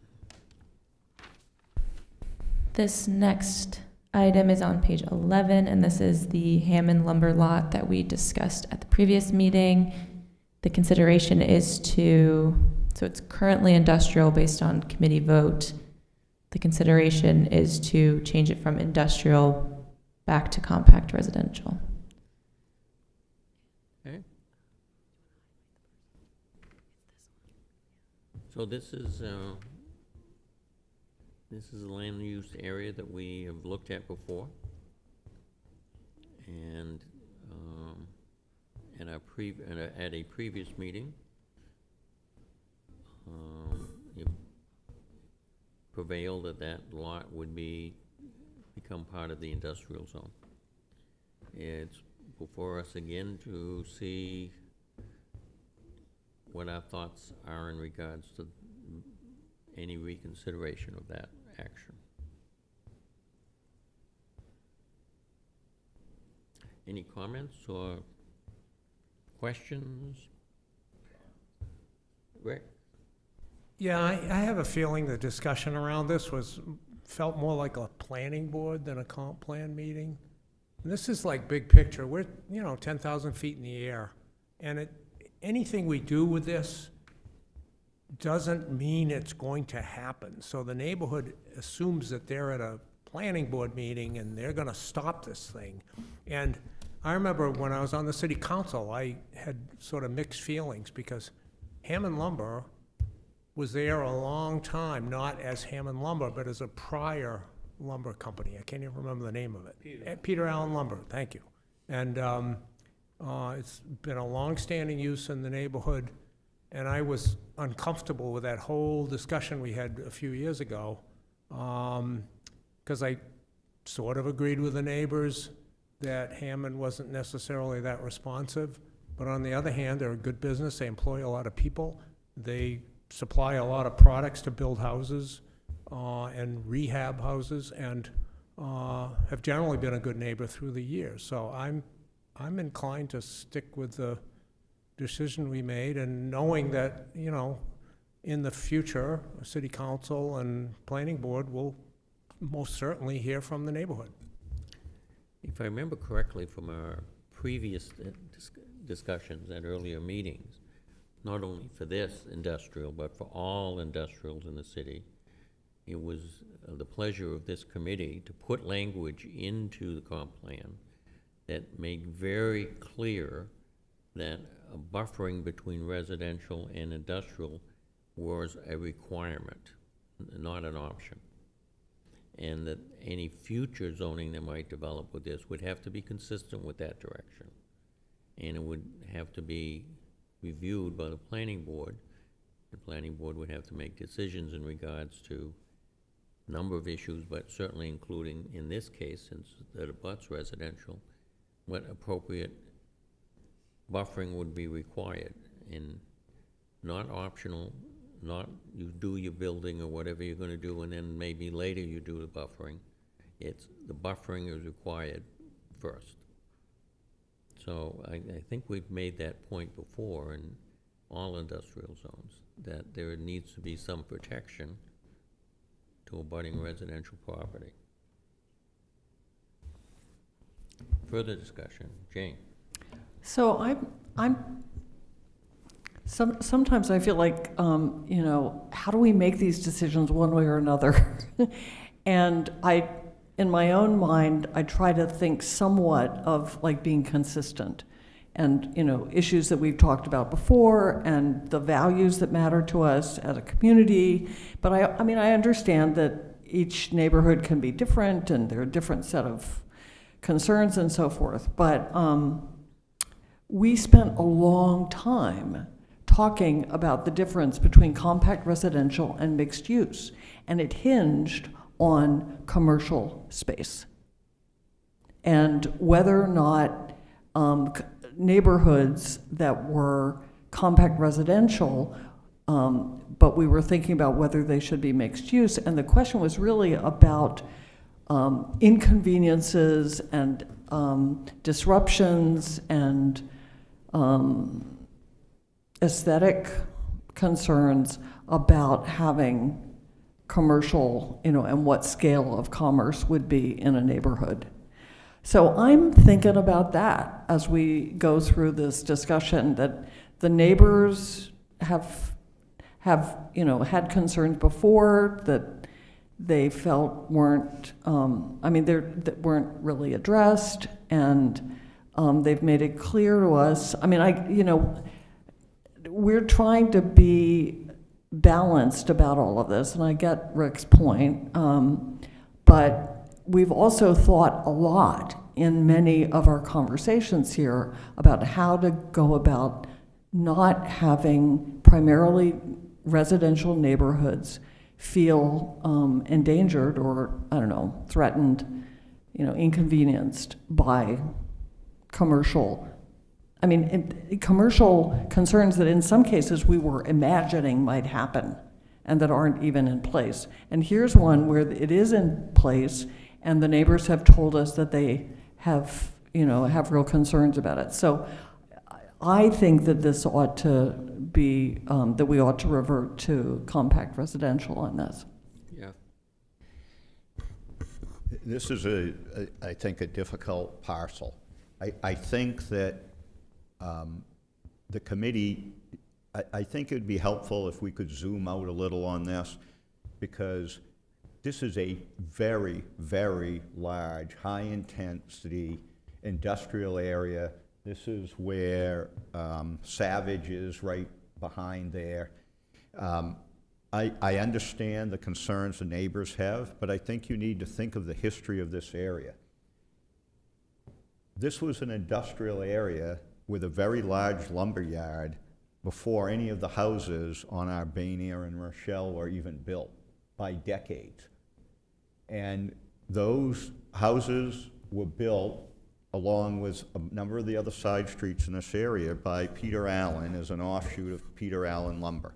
So these houses were built in this area with a full understanding that they embodied an industrial zone. And this parcel that we're talking about is in front of Hammond Lumber, between their main building and the warehouse and the road. And I fully agree with the neighbors' sentiments about the trees. Look, a number of us that are sitting up here were in the room when the planning board and the city council discussed this before, and I don't think there's anybody that thinks that Hammond operated as a good neighbor, right? The reason this didn't happen before is they cut down some trees that they were perfectly entitled to cut down, which exposed these houses on Albania to more sight line to the railroad tracks and Savage, and that whole area.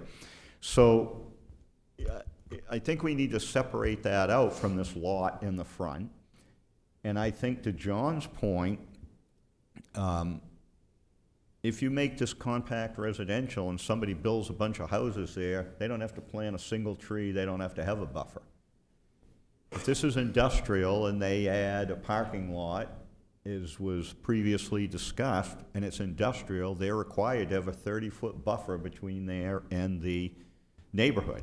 So I understand the arguments from the neighborhood that they're upset about this. I used to live right up the street for 18 years. So I get the point, and this did not go well between the neighbors and the commercial use.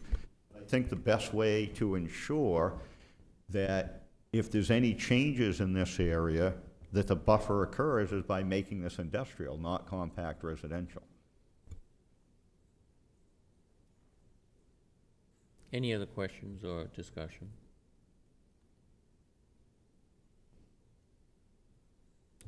Is there a motion on the floor, Dana? No. Okay. Any other discussion? If there's no motion on the floor, it will remain as it is. Dana? I'll make the motion that we move this back into is it compact residential? That's Yeah. the one? Yeah, thanks. Yeah. Okay, there's a motion to change it to compact residential. I'll second that. And there's a second. Further discussion. I got something. I fully agree with Jeff. It still is a little painful that we wanted to actually make this change on the planning board, but just it didn't seem like there was a good faith effort on Hammond's part to reconcile with the neighbors and make it right. That shouldn't impact the decision tonight. I still haven't heard anything from them saying they would do things differently. Okay, thank you. Dana? Yeah, my intention here in the previous meeting when we voted on this and in this meeting is I would just like Hammond to make this right. There's no city action that's required for Hammond to plant trees there to satisfy the neighbors' desires. And I guess I think that would be the best thing to do, but I mean, obviously that's with Hammond's decision. Okay. I think comments that have been made here and at previous meetings when there have been some effort to change it have been abundantly clear. And I noticed, and I'm pleased, that there are representatives from Hammond here to hear the comments that are being made and to take them seriously. There's an effort here to try to use it for appropriate use, but we also are very aware of the concerns of the neighbors. And I think a little work together would go a long ways to resolving past tensions in regards to neighbors here. So with that, there's a motion on the floor to change it to compact residential. You're ready for the vote? You're in favor of that? Raise your hand. Okay, 3 voting in yea. All those opposed? 8 voting nay. No further motion is necessary. If there isn't a desire to have one, it will remain as our decision previously.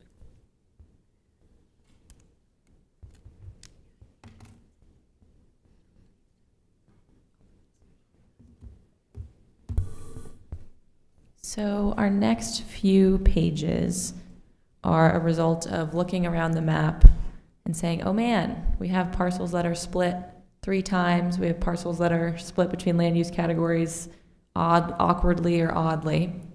And so I'll actually ask John how you would like to proceed in these next few pages and how you'd like to address these parcel splits moving forward. Well, I think that we'll proceed to take a look at them since they're in here. But this is a segue into a second question. The segue would be and we can talk about that after we look at these, because it'll give you a sense of the feeling of what these changes are. Essentially, they're trying to true up some boundary lines because strip zones would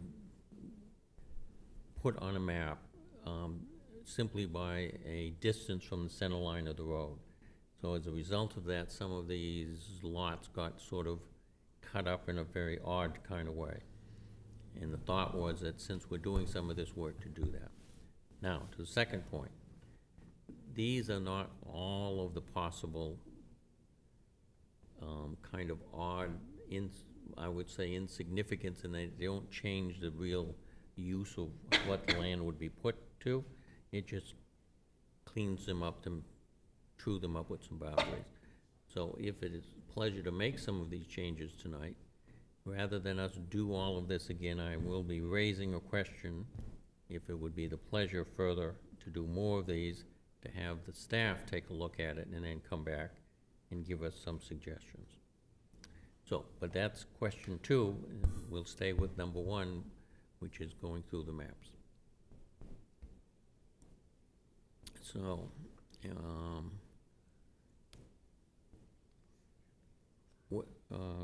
so did you give a description of where this little change is located here?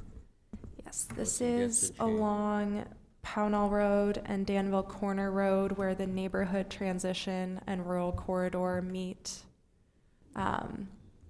Zooming out a little bit, there's these 2 tails that go down towards the city's southern edge.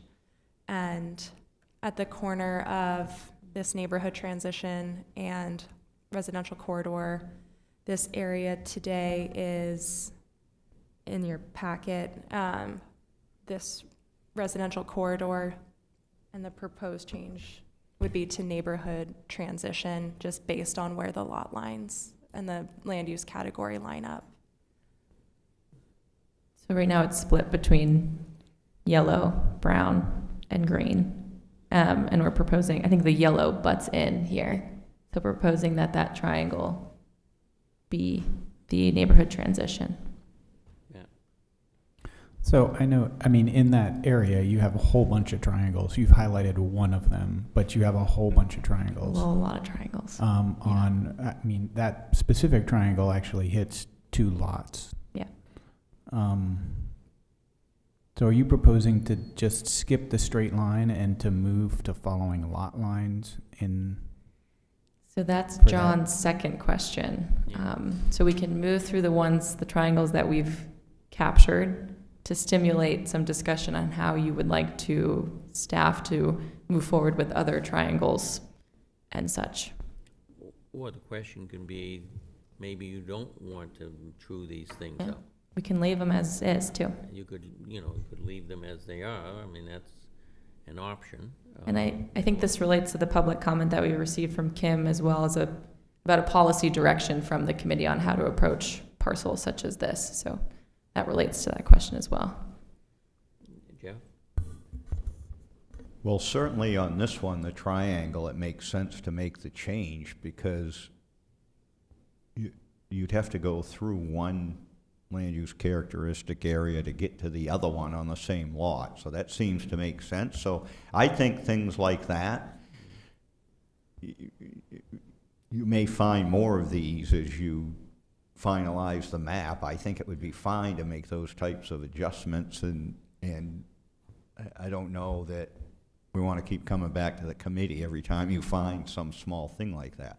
Right. Having said that, when I look at this looks a little strange to me. Why are the 2 small lots, we're cutting them there? Why wouldn't we just make them all yellow, because the houses are on the yellow side? And I get the big lot in the back is split because it's on the strip zone, it's so many feet back, but those 2 are well within the strip zone, and one of them, the boundary goes right through the building.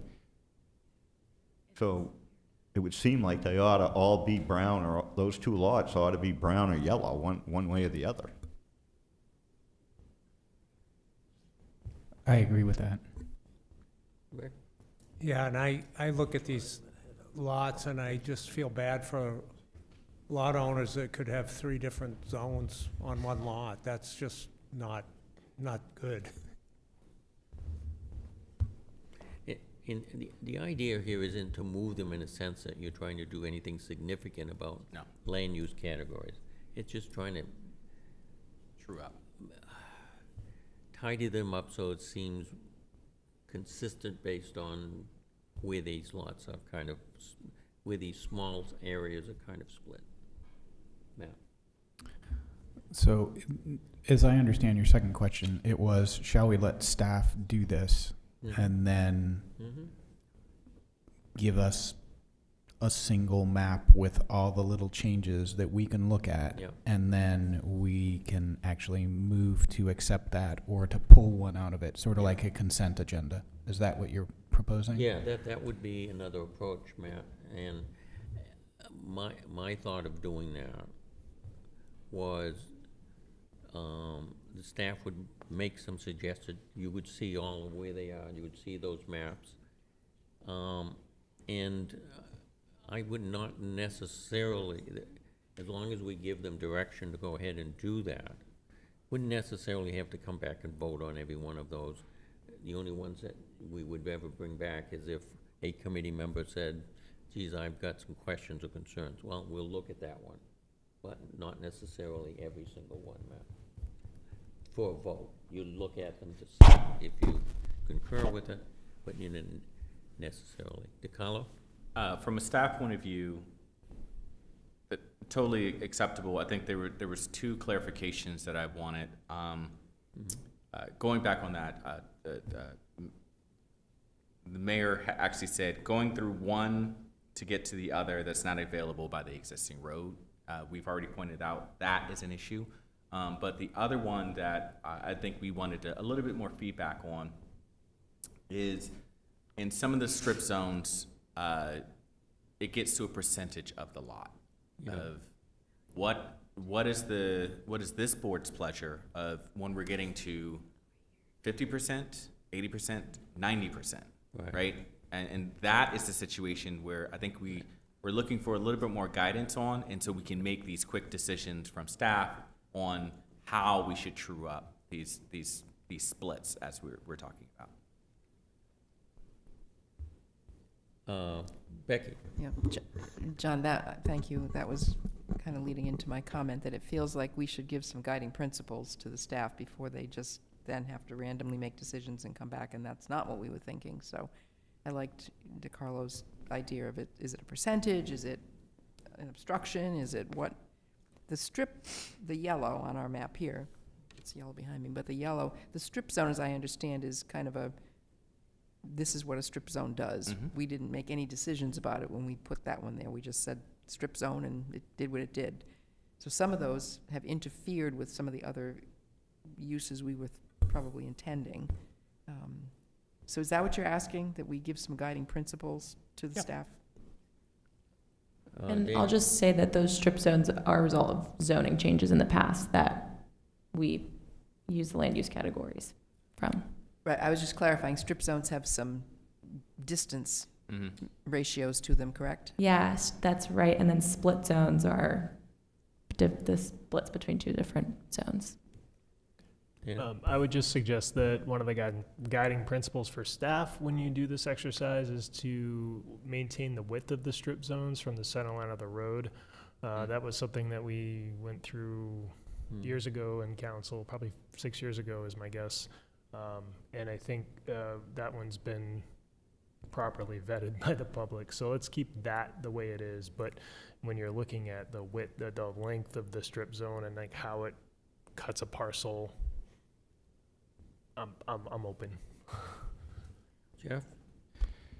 Yeah, so to Dana's point about the width, I think that's the biggest problem, right? These widths are arbitrary, and actually, there's a place on the map that's on one of these slides that 2 strip zones come together, and they're not the same depth from the road, right? In someone's thinking, someplace along the line, they took up one strip zone, they said, I don't know what the actual feet are, but, we'll make it 450 feet. When they did the other one, they said it was 400, and they abut each other, and doesn't make sense.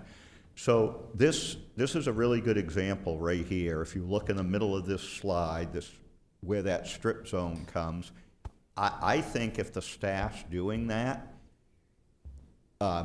it makes sense just to move the strip when you have, say more than 75% of this lot in one zone, and you have this tiny piece to just align it with the parcel boundaries.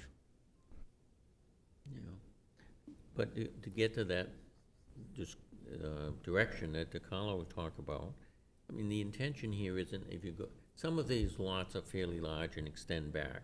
So yes, they're split, but there's a fair significant amount of property on the other side. There are others, like you see here, where it's kind of a sliver. So the concept here is not to provide a means by which you're undoing some decisions that were made about where the difference should be between some residential development and the ag zone. So that if it's a small portion, not a majority, but a small portion, that when you want to move it to the back line, you're not substantially changing the concept of where there's low growth and medium type growth there. And so that's the judgment, is that you don't just move it simply because the lot line is way back there. You move it because there seems to be some inconsistency that leaves some small portion of that lot in two different zones, when it would make more sense just to have it together, particularly when the strips don't even align going down the road. Correct? Yeah, maybe we have like a de minimis standard of 20%, and looking at that strip where you were, there were two lots that had less than 20% at the back that would become part of that, but then just north of those two lots, there was another lot where the line extended like 10% beyond into another lot, and it's like, it'd be easier to just follow that line, because, and then going across a lot that went further back, the next one up, you just sort of line it up with the nearest lot lines or something like that. Jane? So all these strip zone lines have tax implications, right? I mean, I guess I'm just wondering, like, how much micromanaging, I mean, I understand the need for consistency, but then aren't there also tax implications for landowners? Do you want to tackle that one, DeCarlo? Yeah, I can tackle it. Not necessarily, because the tax implications go on how much will people pay for that piece of land. It's not just from zoning. It's more of, is this going to make an actual economic difference in what somebody will pay for that land? And so if we're talking about, when we're talking about the strips, two strips combining, our current zoning is that's where the rural residential meets the low density, country residential. And so if that rural residential, those two parcels right on the edge, go all to the compact residential, tax implications are going to be little to zero. And so if you're going to a de minimis standard, that kind of covers you that way. The market is going to decide what people are willing to pay for those properties, be it in rural residential or whatever have you. It's not going to be based on solely a change in the land use categories. It's going to be based off of, okay, what now can I do on that piece of land? And if I can do something on that land that I can sell. So it's basically a two-part process. And to go along with that, the land area that abuts a road is far more readily developable than the back lots, because you'd have to build some sorts of roads out there. You'd have to get power to go out there. So when they're considering that, that's part of the market consideration. The back lots are not as valuable, because it would take more infrastructure investment to get those lots to be ready to be built. And so it doesn't, simply by adding a little more, that's still a back lot. It doesn't necessarily change the, in any significant way, the taxes on it because of where it is and whether it's developable without major investment. And that's why when you drive down roads, you see the houses right near the road somewhere, unless somebody wants a long driveway. Sometimes some people do, but generally speaking, they stay within some reasonable distance of the road because the cost to develop it is substantially less than having to build way in the back and make a road to go through it. So it's a good question, Jane, but it doesn't necessarily have a significant impact. So the question is, if we want to do that, is sort of a diminishes standard, somewhere around 20%, and so we're not just going back and taking 50 or 60% and adding it to it, but rather it's a smaller portion of that lot. Yep. If I can, I'm going to add one more thing. I think staff can do the obvious ones. Right. There are thousands of lots that are maybe in this type of situation, and you have a time limit on that you're going on, and so we can do our best on getting the most obvious ones that we have found, but we cannot guarantee 100% accuracy, and so I think that will be reasonable from our side. We won't hold you to 100%. Because you are right, there's a lot of these lots. Okay, would it be the pleasure then to give the staff some direction that they can make some adjustments on at least the obvious ones, and as long as they're not large sections of the lot, but they're a minor section of the lot, and it corrects some obvious difficulties by having certain lots split in odd ways, that they could make some adjustments and show us their handiwork. Sounds good? Okay. You have direction. That you have adequate direction? Yes, thank you. Yep, okay. So are the balance of the ones sort of these boundary line ones that you can take a look at? Yeah, I think that we can come back with the final few pages included in a whole list of edits for these parcel boundaries, so we don't have to go through these right now. We did miss one in your packet, and I apologize. Okay. So if we're comfortable moving on from cleaning up parcel splits, we'll move to the middle school here. Oh, yes, we did, yeah. And so this is currently, I believe, mixed-use residential today, and we'd like the committee to consider moving that from mixed-use residential to compact residential, because it's a little bit of an island of mixed-use residential. We want some continuity here.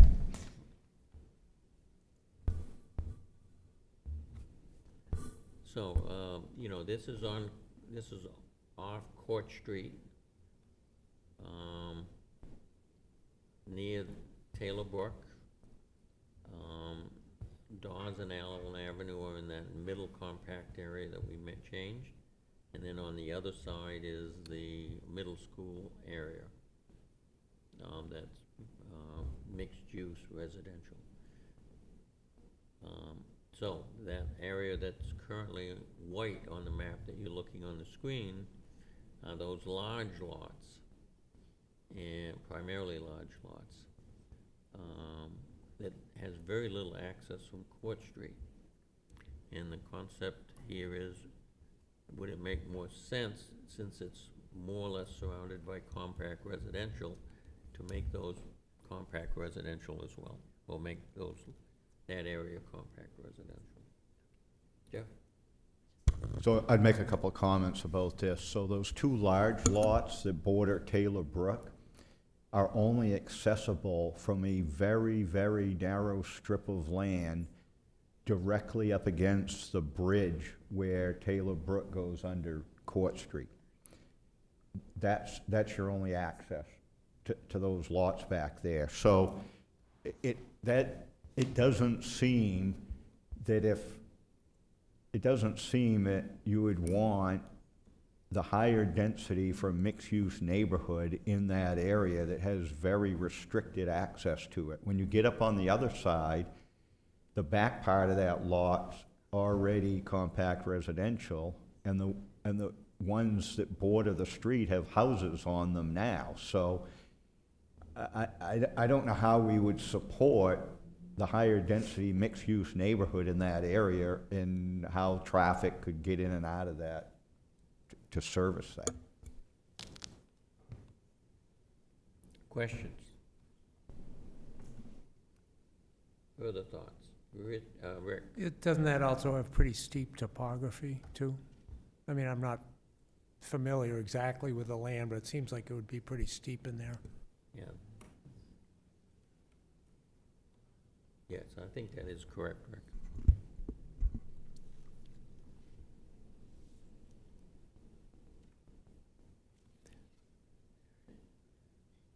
Any other questions? Any other thoughts? Is there a motion to make a change in land use category? Yeah. So I'd move that the area shaded gray be changed to compact residential. Is there a second? I'll second. Been moved and seconded. Is there any further discussion? Instructions are the same. If you're in favor, you'll raise your hand when we ask for the ayes. If you're opposed, you'll raise your hand when we ask for the nays. All those in favor? All those opposed? It passes with one abstention. I'd have to 1, 2, 3, 4, 5, 6, 7, 8, 9. So it's 9 to 1. Did we miss anything else that we should address? Jeff? Well, I think that the lady Yeah. that's sitting in the back here, we indicated at the very beginning of the meeting Yeah. that Yeah. on our agenda was the area that she was concerned about, and I don't see it in the packet. Perhaps Lauren or Ally, if you could go to that. I think the area she's talking about is near the intersection of Hatch Road and Garfield Road. Can you zoom in on that a little bit? I don't think it's in our packet, but we can discuss this if you would like. Well, I think the chair indicated we would take this up later, and this lady's been patiently sitting here for 2.5 hours waiting for us to get Yes. to it. Yeah. If you zoom in. Well, yeah, Yeah, let's it's take a look at it. You got it. So I think, if I understood her point, I think what she's pointing out is that these lots on each side of Hatch Road, they both border Garfield, and they both border Hatch Road, and the strip zone splits it. And if you zoom out a little bit, you'll see from our prior discussions, the neighborhood transition extends further to the south there. So I think that the question would be, should, on that south side of the road, should the compact residential follow the contiguous line along those two parcels instead of being split longitudinally by the strip zone?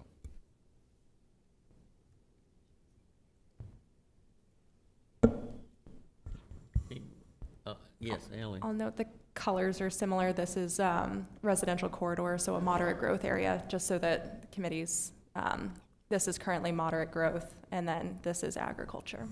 Right. And the brown, yeah, sorry, I appreciate that correction. And the brown is also moderate growth, right? Yeah. So that's neighborhood transition going to the residential strip? Yeah, so I appreciate that clarification. I think that's still the question. This is kind of a little strange because of the way that the strip zone, in effect, follows the parcel boundaries, but doesn't quite reach them. This is a little bit different than some of the other de minimis changes in that it does add,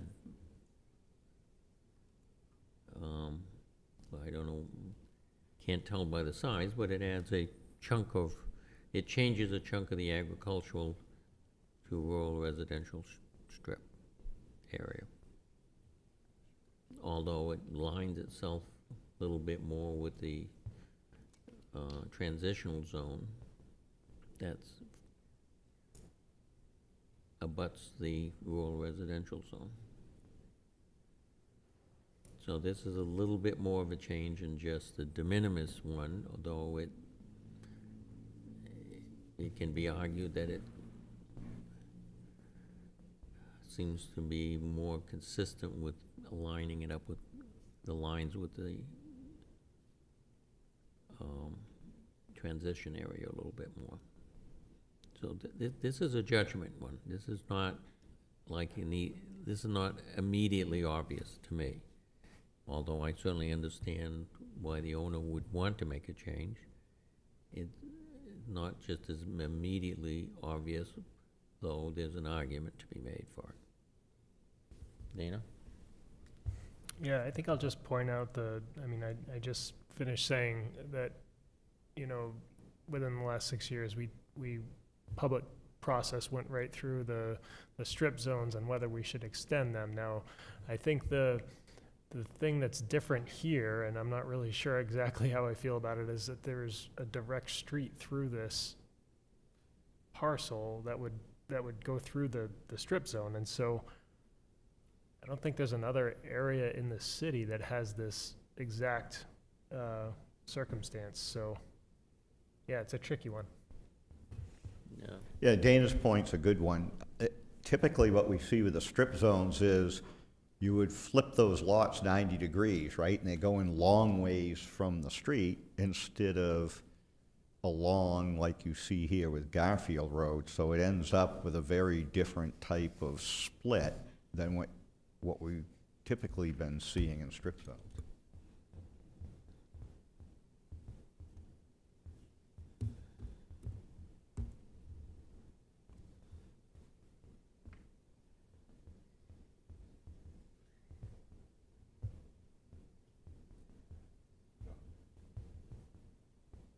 Jeff. Yeah, so in the interest of time, to get this on the table so we can see what the committee thinks about it, I would move that we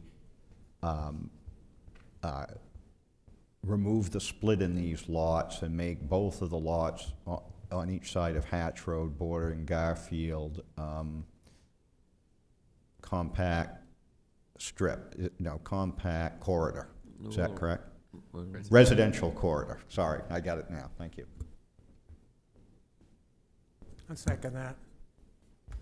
Okay, so further discussion, questions and comments?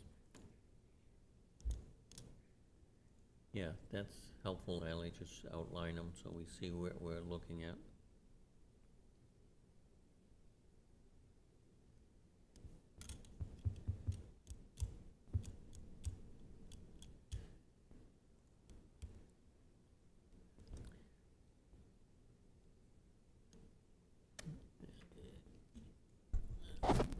The only caution I would have is that be careful if this sets a precedent, because there'll be others in this community who will say, we have similar circumstances, we'd like you to be consistent. Now, I haven't looked at the whole map, so I couldn't tell you where they are, but there's certainly an interest in folks who are in some folks who are in the agricultural zone to be able to build a structure, a home.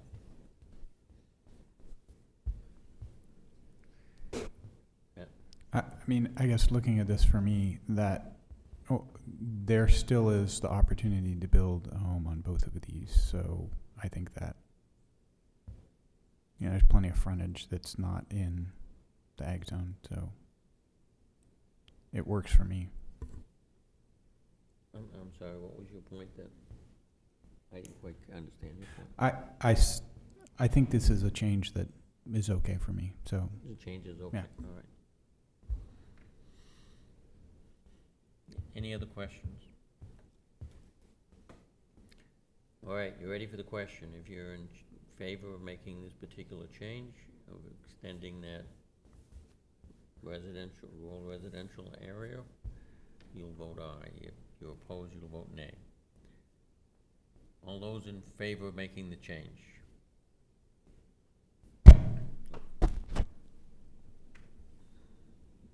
All those opposed? One opposed.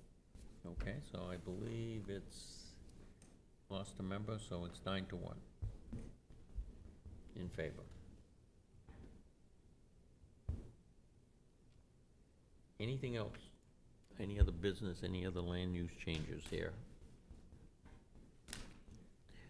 Lauren, do you want to talk about the potential future calendar? Would you like to do that?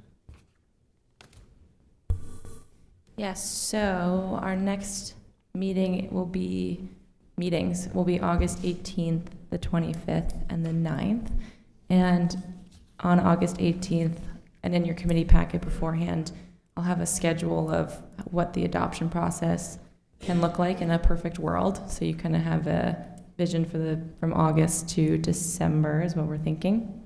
And so at the August 18th and the August 25th meeting, we'll be looking for your feedback on the draft plan. So that'll be, your committee packet is the plan in its entirety, and then we'll integrate your edits into the September 9th meeting. And depending on how September 9th goes, we would then start a public hearing process and then fold in planning board, and then after that, city council. Dana, yeah. Is the condensed schedule here reflective of our contract with Barry Dunn? Is that why we're doing this? Why are we having so many meetings all at once? No, it's a little bit about schedule. We want to get this done before 2027, so in the fall months. But it's also the 3 meetings are to allow you to have enough time to discuss the plan and to integrate that feedback before then going to planning board and then city council. So it's a little bit of our scheduled and our contract with the consultant team, but also understanding we've taken time to look through the plan, the future land use map, and so on. Yeah, we're trying to also fit in a reasonable amount of time for the planning board. And DeCarlo's been very good about sending information in advance, so as it's available, so it's in more digestible chunks, so they can look at it. So we have the planning board that needs to review it. We have to spend some time, give them some time for that. There's also the question that the state requires a 30-day notice for the public hearing, so we've got to schedule our meetings in such a way so that we can allow for this 30-day period. In the meantime, the planning board needs to look at it. Planning board may have some comments. Those comments, I believe, should come back to this committee to consider. Those comments also can go to the city council as well, and we have to make a decision on how we want to address those comments going forward, so we need some time to do that. And if there's some changes, we would need to be making some tweaking to do that. This committee has to make a motion to accept the comprehensive plan in its ultimate draft form, so that it can then go to the city council as well for a vote. DeCarlo? So the draft will be available August 11th. Yes. And once the draft becomes available, you all obviously are receiving the draft, and at the same time, I'm sending that draft to the planning board. And so you do have a joint. Yeah, I'll walk through the schedule right now. Yeah. Yeah, it would work a lot better if Yeah. we just work. I was going to save it for August, but we'll do it now. And so City comprehensive plan, we'll see the plan. At September 9th, if the committee, excuse me, can make a motion to open the public hearing, the public notice for the public hearing. So then we have 30 days of a notice, and then in mid-October, we'll have a public hearing, a joint public hearing between the Comprehensive Plan Committee and the Planning Board. Within that 30-day period, so in September, the City Council and the Planning Board will be presented the plan and kind of walked through the different steps and how to read it and work through it. The Planning Board will also have a workshop at this time in mid to end September. And then we'll have the joint public hearing between the Comp Plan Committee and the Planning Board. This is where things get interesting. So there can be substantive comments from the community where we say, oh, we need to have discussion with the committee. Oh, this changes our direction of the comp plan potentially. So that might lead to more meetings, public hearings of the committee where we have to do notice and so on of those meetings. If in a perfect world, the committee is happy, the community is happy, there's nothing substantial besides minor word changes and so on. It's then, based on the order that was created this committee, Planning Board is tasked with taking the plan and reviewing it, making recommendations to City Council. And so after the public hearing on October 14th, if there's no substantial comments, you shift it to the Planning Board, and the committee's work is done at that point. After Planning Board, if it doesn't need to go back to the committee, it moves to City Council.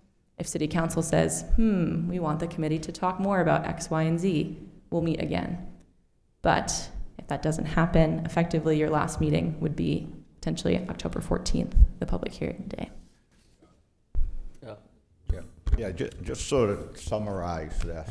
In order to meet the statutory requirements, the requirements in the council order and the procedures that are attendant to the planning board and the city council process, it's going to take a minimum of 3.5 months from the time that this committee adopts a comprehensive draft. It's going to take a minimum of 3.5 months if there's no substantive changes from the planning board or the city council that send it back to this body for further action. So it takes quite a while to go through all the hurdles on this. Yeah. So the purpose of this is to lay out a pathway. One would be, if it moves forward with general consensus, the public and the board's required, it will move along that quicker path, although even that quicker path is to the end of this year. But that doesn't mean simply because that's on the calendar, if there was a need to do more extensive review, that we wouldn't do it. We would. But we need to set up a path so we know which way we're going. And we don't know that until we get feedback from the public and the planning board, etc.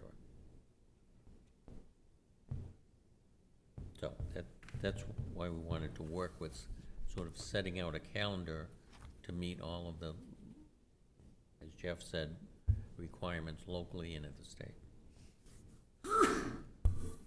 And I'll reiterate comments that we've made previously. The draft plan that you receive will hopefully not be surprising and nothing of new substance. It's all the conversations that we've gathered together. It's the chunk of it is the policies, the chunk of it is the future land use map. I think we'll be looking for comments on how the narrative speaks to the different conversations that we've been having, how community engagement has been pulled and weaved throughout the plan, and so on. Yeah, and as you recognize, there are several members from the city council on this committee, so you are very aware, and I'm sure we'll be able to share your thoughts in regards to the comprehensive plan with your group, as well as representation from the planning board here. That was all done intentionally, so that there would be an effort in a way by which other boards and authoritative bodies, legislative body, will have had some representation and input from their own members. So hopefully all of that works together to, in an effort that this will not be a big surprise to folks when they see it. They will have heard a lot about it by that time. So, with that, are you ready to adjourn? Our next meeting is August 18th, right? Motion to adjourn? So moved. Second? Second. All those in favor? We're ready to adjourn.